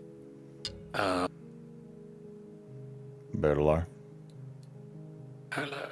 How are you? Have we met? You know my name. We know you. I don't know you. Well, I'm the guard that is looking at a man who was seen at the scene of a crime and is not under investigation, and I see another man who is wearing the exact outfit of a man who fits the description of someone who robbed the Devotary of Insight just yesterday. So. Who? That'd be that man right there. Points to Alstrom. Wait a minute. You're a thief? What? No, we were out last night drinking. Remember? Well, I stopped by and then we went for drinks after, for sure. Because I was at the Devotary of Insight last night. I don't know what you were doing. I assumed you were just... What? Bright Lord Juror. You know, where they do all the prayers and stuff. Bright Lord Juror. Yeah. Out of a modicum of respect to you and what you've done for the city, I'm going to give you the opportunity to bring yourself and your friend into the constabulary for questioning tomorrow. If not, we're going to have to assume that you have something to hide, and we will be putting out a very sincere writ for your arrest. I'll be there tomorrow. He will be too. What were your names? I'm sorry. Okay. I'm Vathan. Vathan. And this is Binthus. Vathan and Binthus. Okay. I appreciate the respect and the decorum that you've presented today. And so, hopefully when your captain tears you a new asshole for this, you know, maybe they'll go easy on you. Walk away. Give me an intimidation. Oh, I'm not great at those. It's a natural one.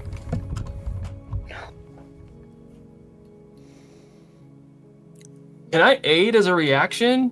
Yes, you can. Yeah, Aiding does require a focus.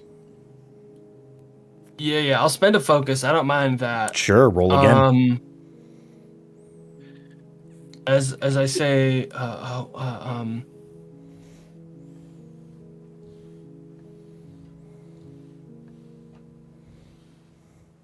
look forward to seeing you tomorrow too, and when you apologize.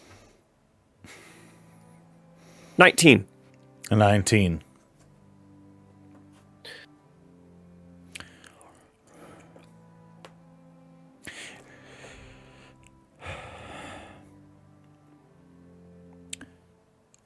I am not looking for trouble, Detective Juror. I do very much bid you go to the barracks at your soonest convenience and give a statement to the captain that is in charge of this investigation. He goes by the name Tirael. Yeah. Will do. Now, as I said before, walk away. We would be happy to comply. They turn around and walk away. I lean down to Alstrom like a couple seconds later. Did that come off as like pompous light eyes enough, do you think? You think they bought it? That was so cool. I thought so. No, yeah. Yeah, I never do You that. had me That for a was second weird. there. No, that was on my skin. He's crawling on my body. Okay, we got to all right, we got to get Yeah, out we of here. gotta move. We gotta move. Why did we stop at nuts? That was stupid. Yeah, that was kind of nuts. Speed walking through Kholinar. Wait, but WT fuck! I thought I told you to watch our backs. They didn't look like you. They were guards, and you said looked for guards, and they were quiet, but they seemed nice. Yeah, I am totally having Azael kick your ass later, for sure. Bring it. Yeah, bring it. You hear Tila's voice in Okay, your ear. so- Don't instigate. Do not instigate. Wave, when we're inside, I need you to not say anything. And then I want you to quietly stick around for like 15, 20 minutes to see if he talks about us to anybody afterward. I'm going to get in all of his stuff. And poke around. Don't get caught, though. I'm like you. Silly? Sneaky. No, Nev is sneaky, not like me. Times. I can go in his keyholes. Look in his boxes. We'll work on phrasing, but yes, okay, that's good. I think I see them up there. Yeah, let's go. You, you arrive at Tunavir's, this back alley, sort of like marked entryway.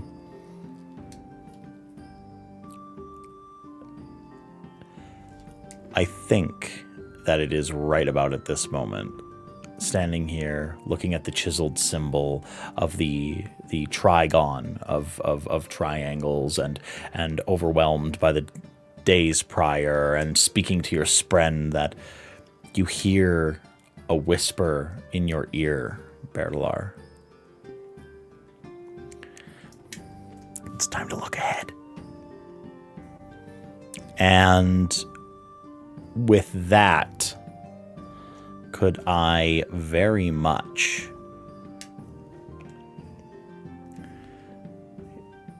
I think I want to ask very specifically that you make a deduction test. Okay. That's better. 21. Tila spreads out in front of you into this like misty form of leaves and scattering prismatic light, like a very classic mist spren, tinted a little red, a little more static.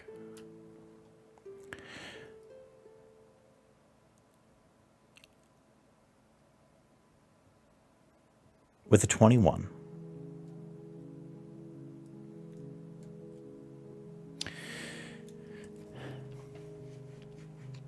Your mind is tossed into a fugue.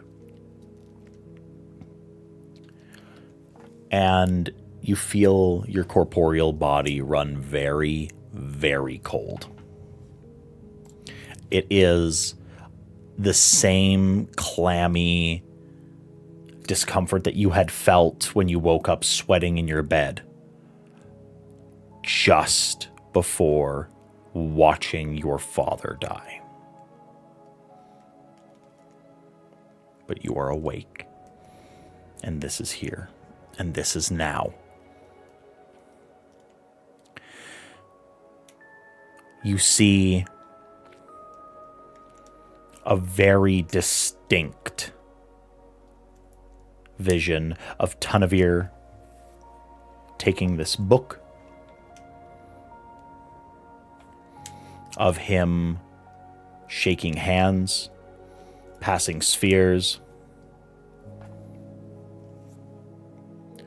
and you see a very dreadful shadow that stretches from this man over your group, over Navali.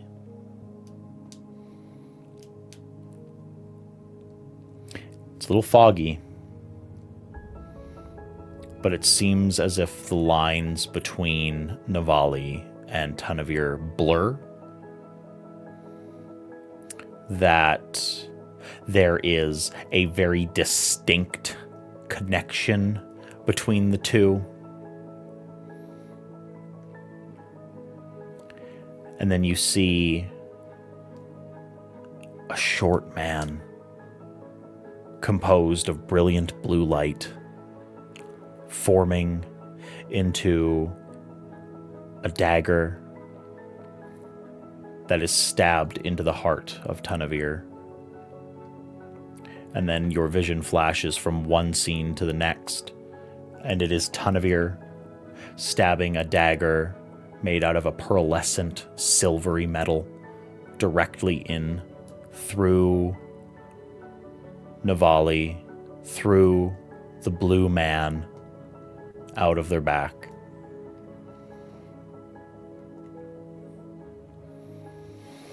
And then the last thing that you see before you are shocked back to awakening is Tila.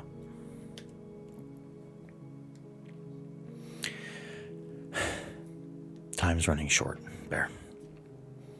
Very short. You need to say the words. And you need to mean them. Quit lying to yourself. And start looking for real truth. Because you're chasing shadows that don't matter.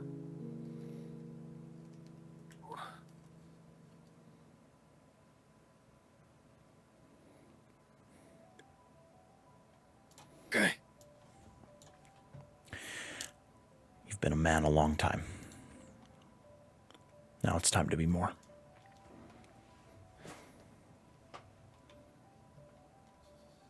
Okay.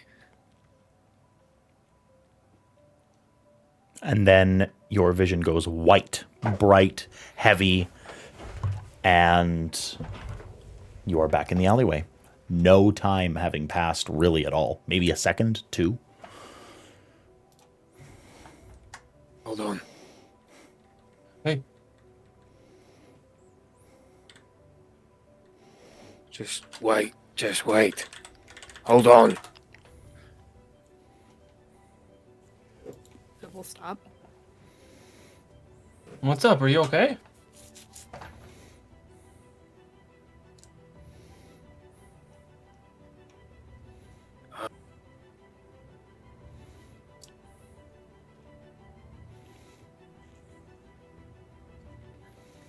I think... Navali, I think maybe... you should let me take the lead on this one. What? Absolutely not. This is my job. Okay, I don't say this much. Maybe ever. Please. Please, let me talk to him. If you need to ask what you need to ask, go ahead, but I don't want you to be too involved with this.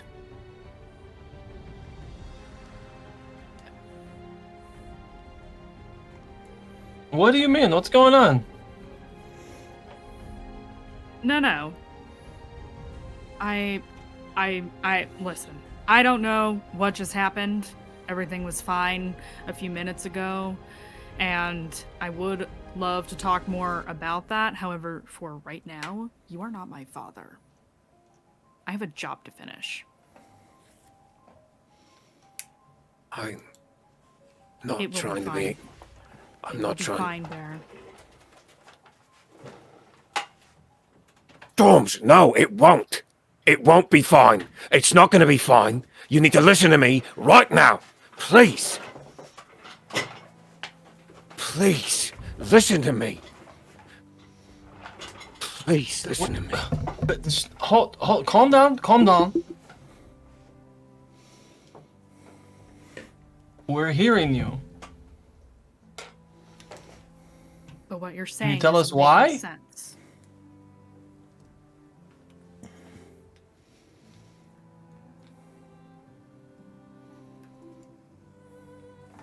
Jim. I can't let it happen again. Do you get that?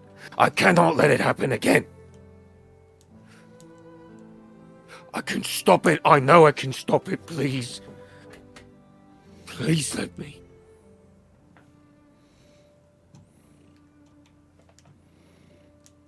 Did Life before death. Strength before weakness. This is my journey. This is what I'm meant to do. Journey before destination.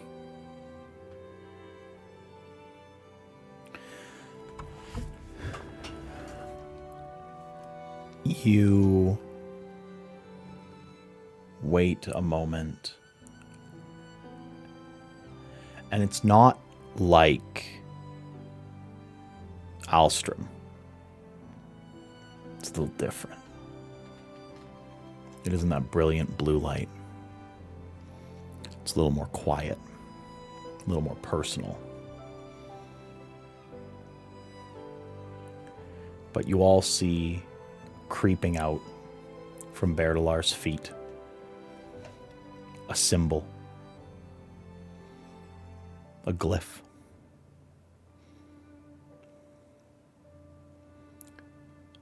And Bear, you hear in your mind, these words are accepted.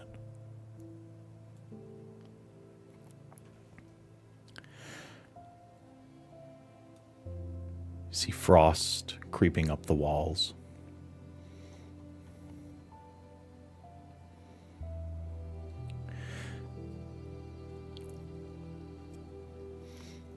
And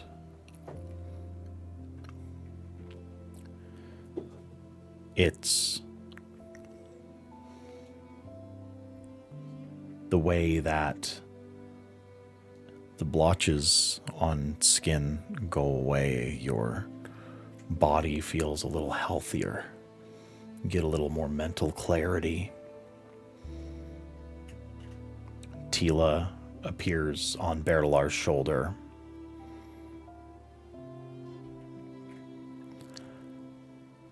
He's right, Nev. He's right. I'm a little different. And it means he can see things that other people can't. He means it. I think in the face of this change from Bear, she just kind of swallows pretty hard, pretty visibly. You see the jaw clenching and flexing, but she takes the satchel off of her shoulder and hands it to him. Fine.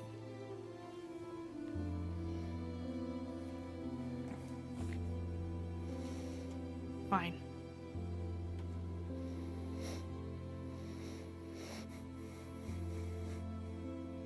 Thank you.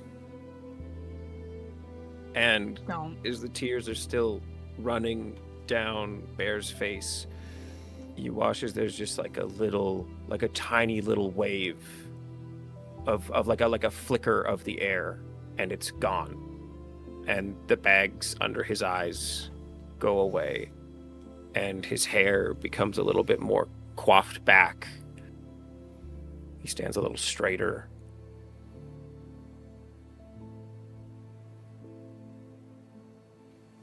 All right.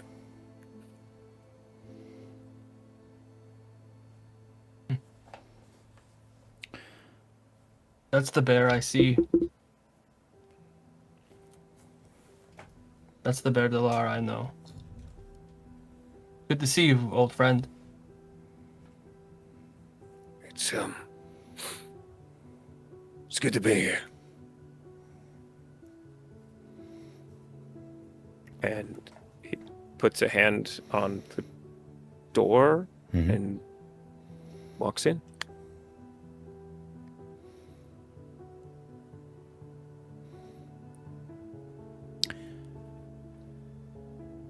Can I assume that you each walk in sort of one by one?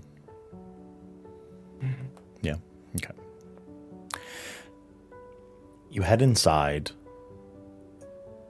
and it's that same no foyer, obvious placement of opulence. It is heavy wooden table,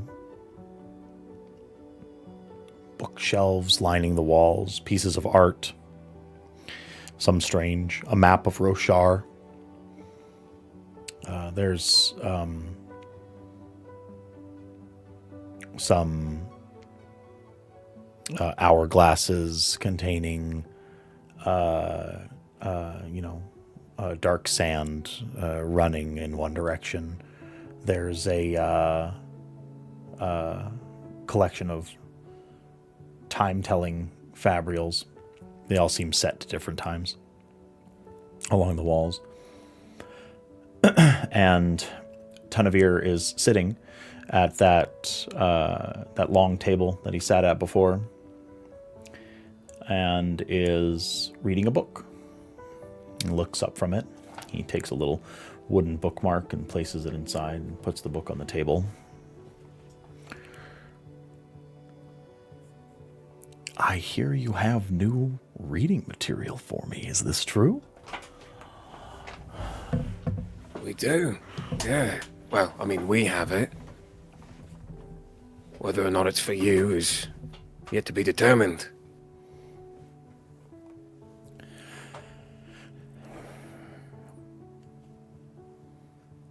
Really? Really? Navali? Don't talk to her. Don't talk to her like that. I'm just curious. We had an agreement. You are not a master pulling strings, Tunavir. I see you. Look at me. Know that I see you.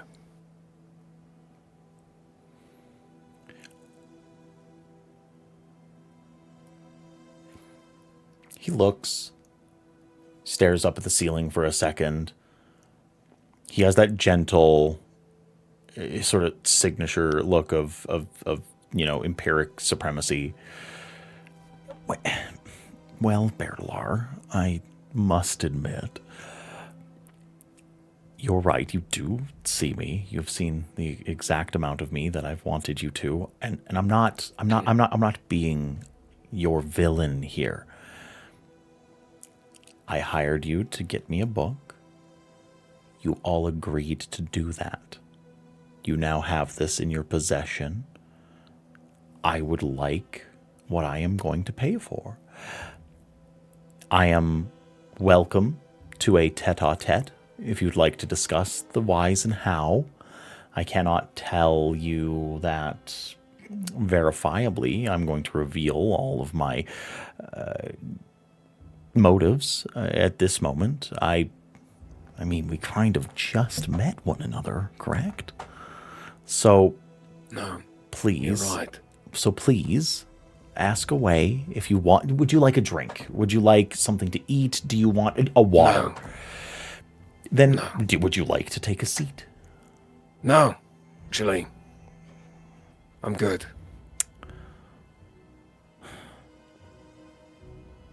So, Tunavir, So, you were going to pay us for this book, Spheres, right?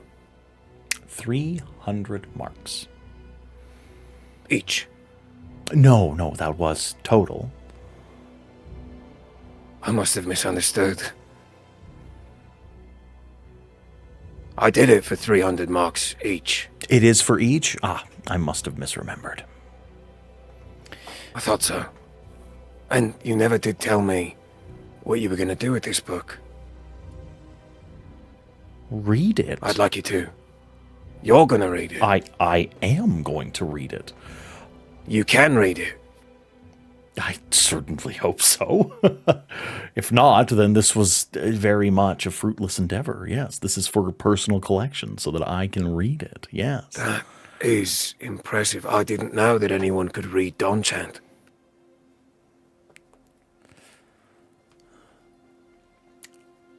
You are correct. Not everyone, not anyone, can read Donchant. But you can.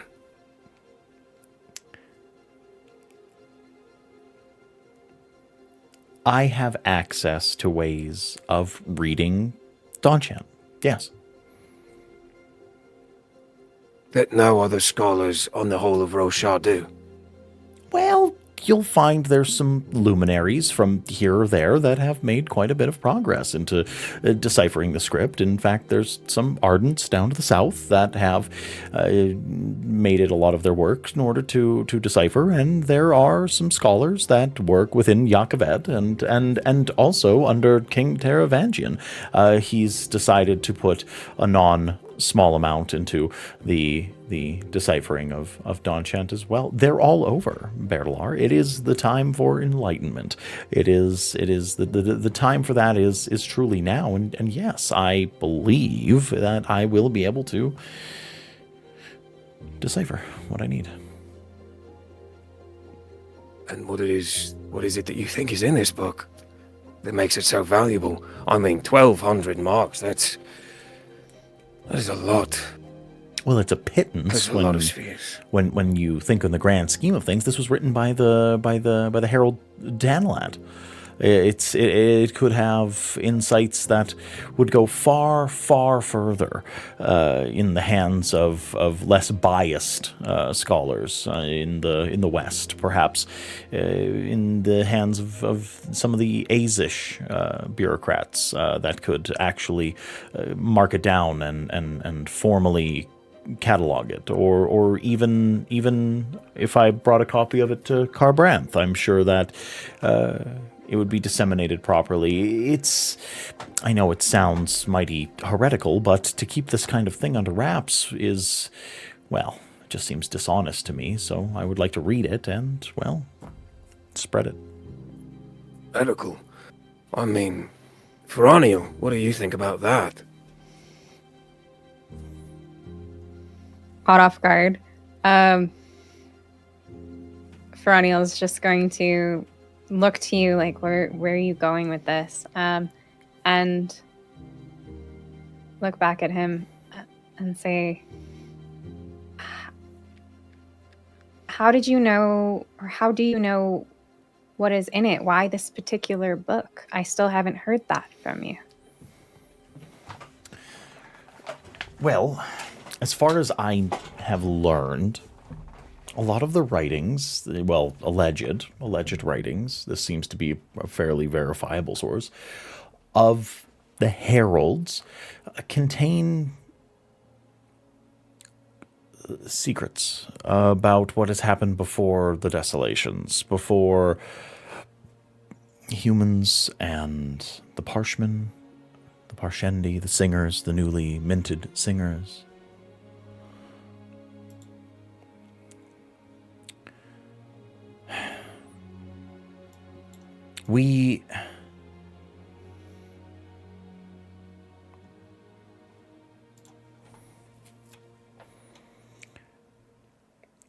I truly just want to find the truth. That is what I seek. Is he telling the truth? Go ahead and throw me an insight. Mm-hmm. Yeah, please do. Can I roll an insight for like this whole conversation? Yeah. Can the group Yeah, I would love I would love a couple of you to throw it. If anyone wants to give someone else to spend a focus and give someone else advantage, etc., please. No. Does There's this person probably have one- access to surges? That's what I want to know. Does this what, sorry? Does this person have access to surge binding? That's what you're trying to find out? Is there a spren nearby? You don't see one. You can make a perception, though. Yeah. That's what I'm trying to figure out. Like, does this... Something tripped Alstrom up. That's, Lane, that's all I want to say. Lane, what's your insight? +5. Yeah, I'll give you my advantage. Slay. Yeah. I only have +3. Total is 18 on that. And I rolled before we did the group one, and I got a 19. I got a 14 on the perception. 14 on perception. So 18 from Berdalar, 19 from Feraniel, and what did Navali roll? I gave Bear the advantage. Okay. Yeah. Do I spend a focus for that? Is that how that works? That is how that works. Yes. Excuse me. Yeah. Okay. Mhm. I'll reduce that. So it's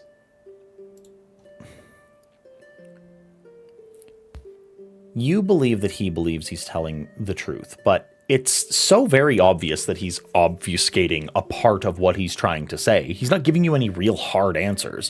Where is he going to be minting these books? Why is he actually copying them? Who's going to get access to them? There's no plan here. There's vagaries on top of vagaries. Berdalar and Feraniel both get that. The perception, it's not so much that there's a spren here. You don't see one, none that you would recognize, but you definitely notice that like this room is full of esoterica. There's fabrials that are tracking time in locations that you don't understand. There's instead of regular sand, there's dark sand inside of the hourglasses that are counting down. There's the pommel on the dagger that's sitting on the table for like cutting food, etc., has a gemstone on it that seems done for no really good reason. It's odd. The room is full of oddities, and Alstrom very much notices that because it is not hidden. So Okay.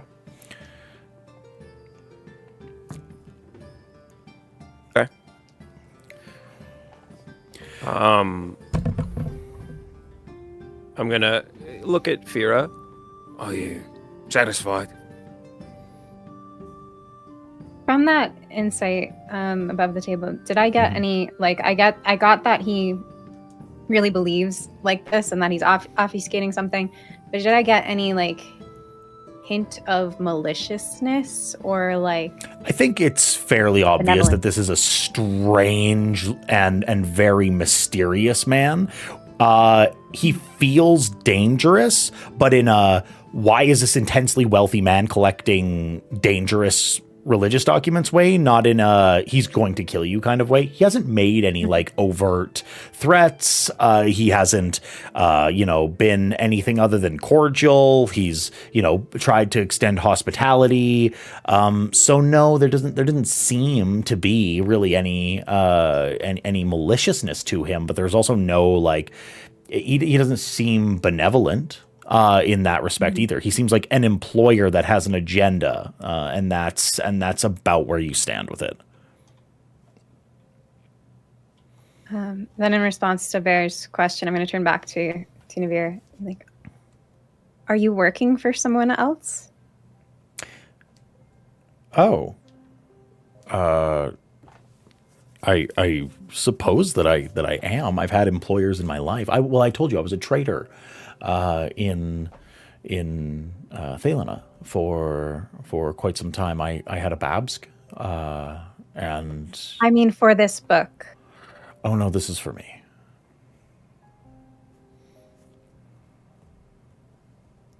And look back over at Bear and shrug.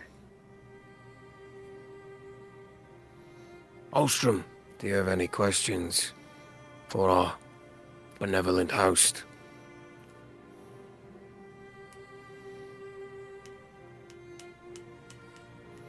Who's gonna be doing this copying of the book? Why is it so important that more copies exist? Well, it's a very lauded religious tome.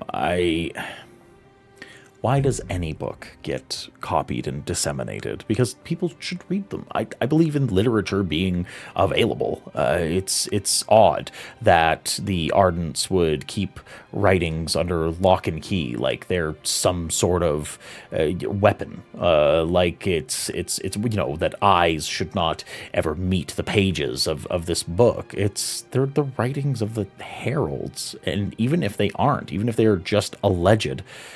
Where is the danger in showing these words to others. I don't see the problem with it, but Okay, if you keep talking, I'm gonna not believe you. But right now, I believe this is the first true thing you've said.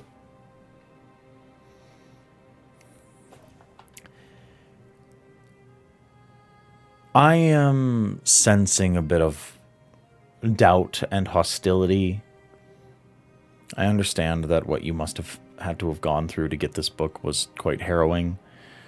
Is there anything that I can do to ensure you that I'm not an agent of nefariousness, that there isn't some strange end goal other than what I've been fairly candid in detailing? No. Nev perks up, but is trying to look like she isn't perked up by that. Who else is here with you right now? I know you're not alone.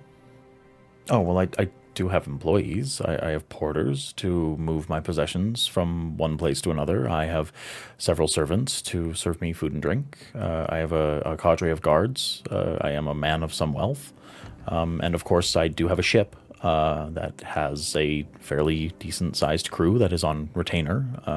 Other than that, no Stop one... answering questions we're not asking. You asked who I'm here with. Are you asking And who's you here told with me a me bunch now? of people that aren't here. I am here with Alstrom, Bertalar, Navali, and Feraniel. Those are the people that are in this room. Those are the No one people that else. are in this building. No one else. I trusted all of you. A strange concept. Bear just shoots Navali a look like, Can we please just finish? Can we please just finish our business, everyone? I Yeah. would like to move on, please. Seems everyone here has agreed. 300 marks each, and we'll give you this book. Okay. Okay. He gets up and moves to a chest that is behind the table. He cracks it open with a key. And as he's turned around, Alstrom, you feel wave shoot off of your body with about as much celerity as you have ever felt from the little fella before. It takes a while for Tunavir to gather the spheres, put them into bags. They are in large denominations, you all notice, like emerald bromes. Like you will each be receiving like a total of 6 spheres each, and that will total your 300 marks. They are just very well cut, massive gemstones. Are they infused? They are infused, yeah, absolutely. They are lit. And after a time, he turns around. He puts 4 bags on the table. May I have my book? Bertalar is going to walk forward, place the book in front of him, and as he sets it down, is going to inhale very deeply, and is going to pull in as much stormlight. He doesn't know that that's what he's doing, but is going to inhale as much stormlight as his body can hold. Okay. And because technically, I think I'm is it empowered? Is that You are that's technically that's the empowered vibe? right now, so you actually don't need to use stormlight in that way. But if you're breathing it in, you're breathing it in. I will pull the rest. Yeah, I will Yeah. pull it out of every mark sphere that I can find. You know, I will, Sure. and then I will stand there, and my eyes, as I look back to him, will be like glowing blood red. As I use the surge of illumination, that then drips like down my eyes like blood tears, but making sure that no one behind me can see it.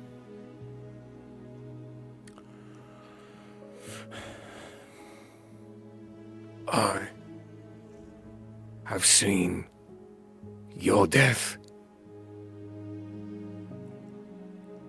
I know how it happens. Would you like to know how? Would you like to know how?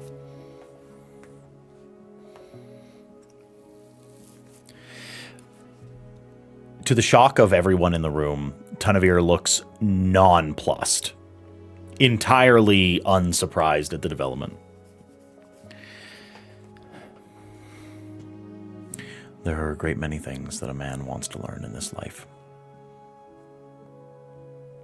His own death is not one of them. Good. Then I suggest you stay away from everyone in this building. Goodbye, Tunavir. And Bear will grab the bags of Brahms, toss them to Fira and Elstrom and Nev, and walk out.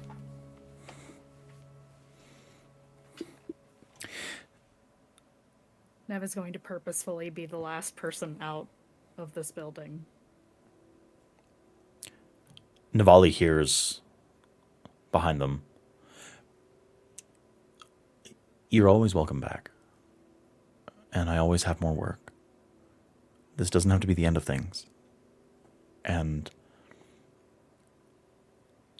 I know you want to save them.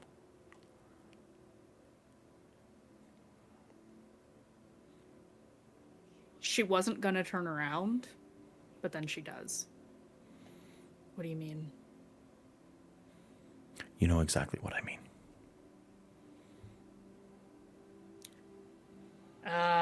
She's going to walk right up to him. How do you feel about the Sons of Honor?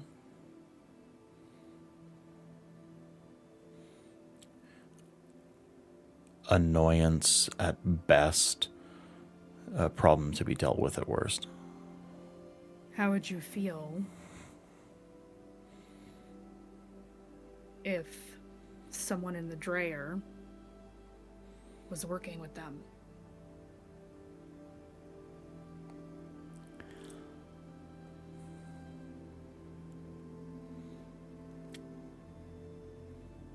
I would feel like that person is a problem.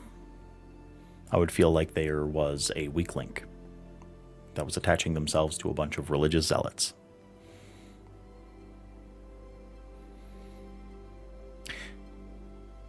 I feel like that person would need to be removed.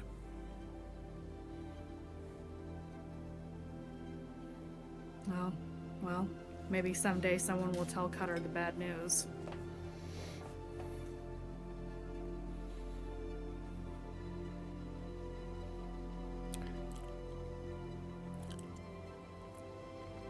The Dreyer takes care of its own, and I am not one of them.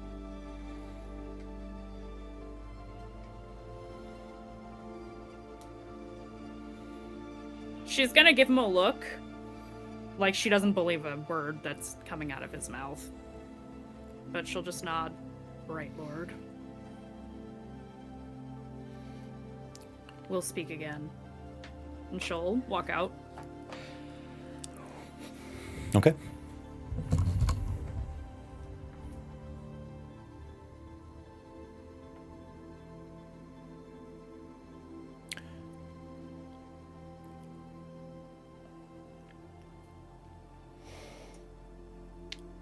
There is something that left with you when you walked out of that room, Navali. Do I see what it is? It is a wax-stamped letter in the same vein as the one that you received before, with the symbol of the Ghost Bloods on it. I'll tuck it away.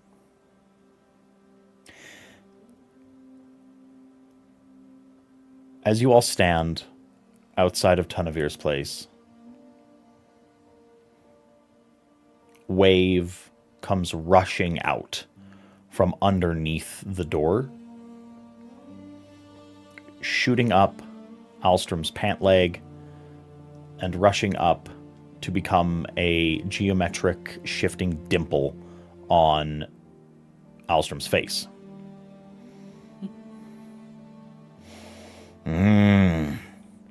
Lies.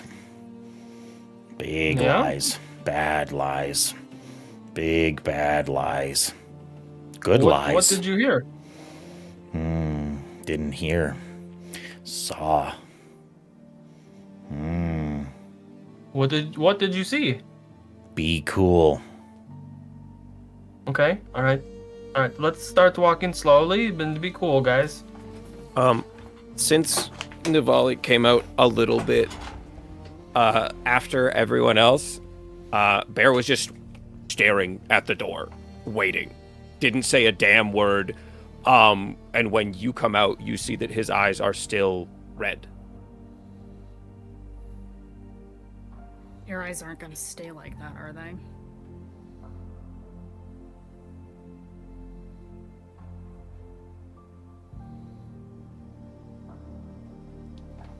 Blinks. And they go back to blue.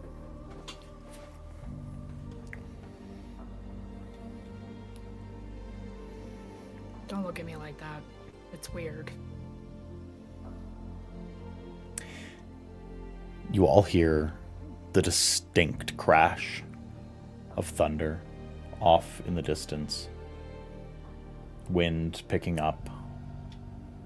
And the gentle pitter-patter of the rains that come just before a high storm.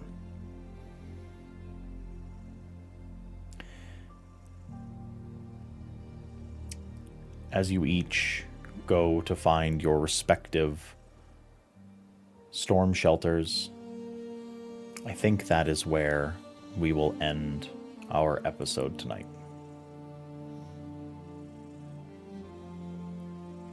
Folks, it's another world. Hi, we tell Cosmere stories here. What an episode. That was very tense right at the end there. Welcome in, new people. Absolutely great to see you. This has been our latest chapter. Just in time for a high storm to blow across the world. I think that was I think that was intense. God damn. We will be returning on Saturday for Sanguine Dominion, our Vampire the Masquerade Chronicle, and then we will be back next Tuesday for The Last Ideal once again. So please stay tuned. Check us out on socials. We'll see you. We'll see you on the internet, no matter where we are. Anything you guys want to say before we find someone to raid out to? No, that's totally fine. I'm gonna find somebody. Tell your dogs we love them. Yeah, tell your Life dogs. before death, strength before weakness, journey before pancakes. Hell Yeah. yeah. Hell yeah. Did you make pancakes for your sister? Waffles. Waffles. Or waffles? In the morning, I'm making waffles. High storms and waffles. Episode name. We're gonna raid Robear. Yeah. Because he's Captain. actually live right now. This must be his actual lifetime. Yeah, he plays Solasta, I believe, on these days. Yeah, for sure. Solasta, good game. Solasta 2, it's coming. Solasta 2 is coming. Yeah, absolutely. So go give that typical Another World love, and stay tuned for what we've got coming next. Catch y'all on the flip flop. Goodbye. Bye-bye.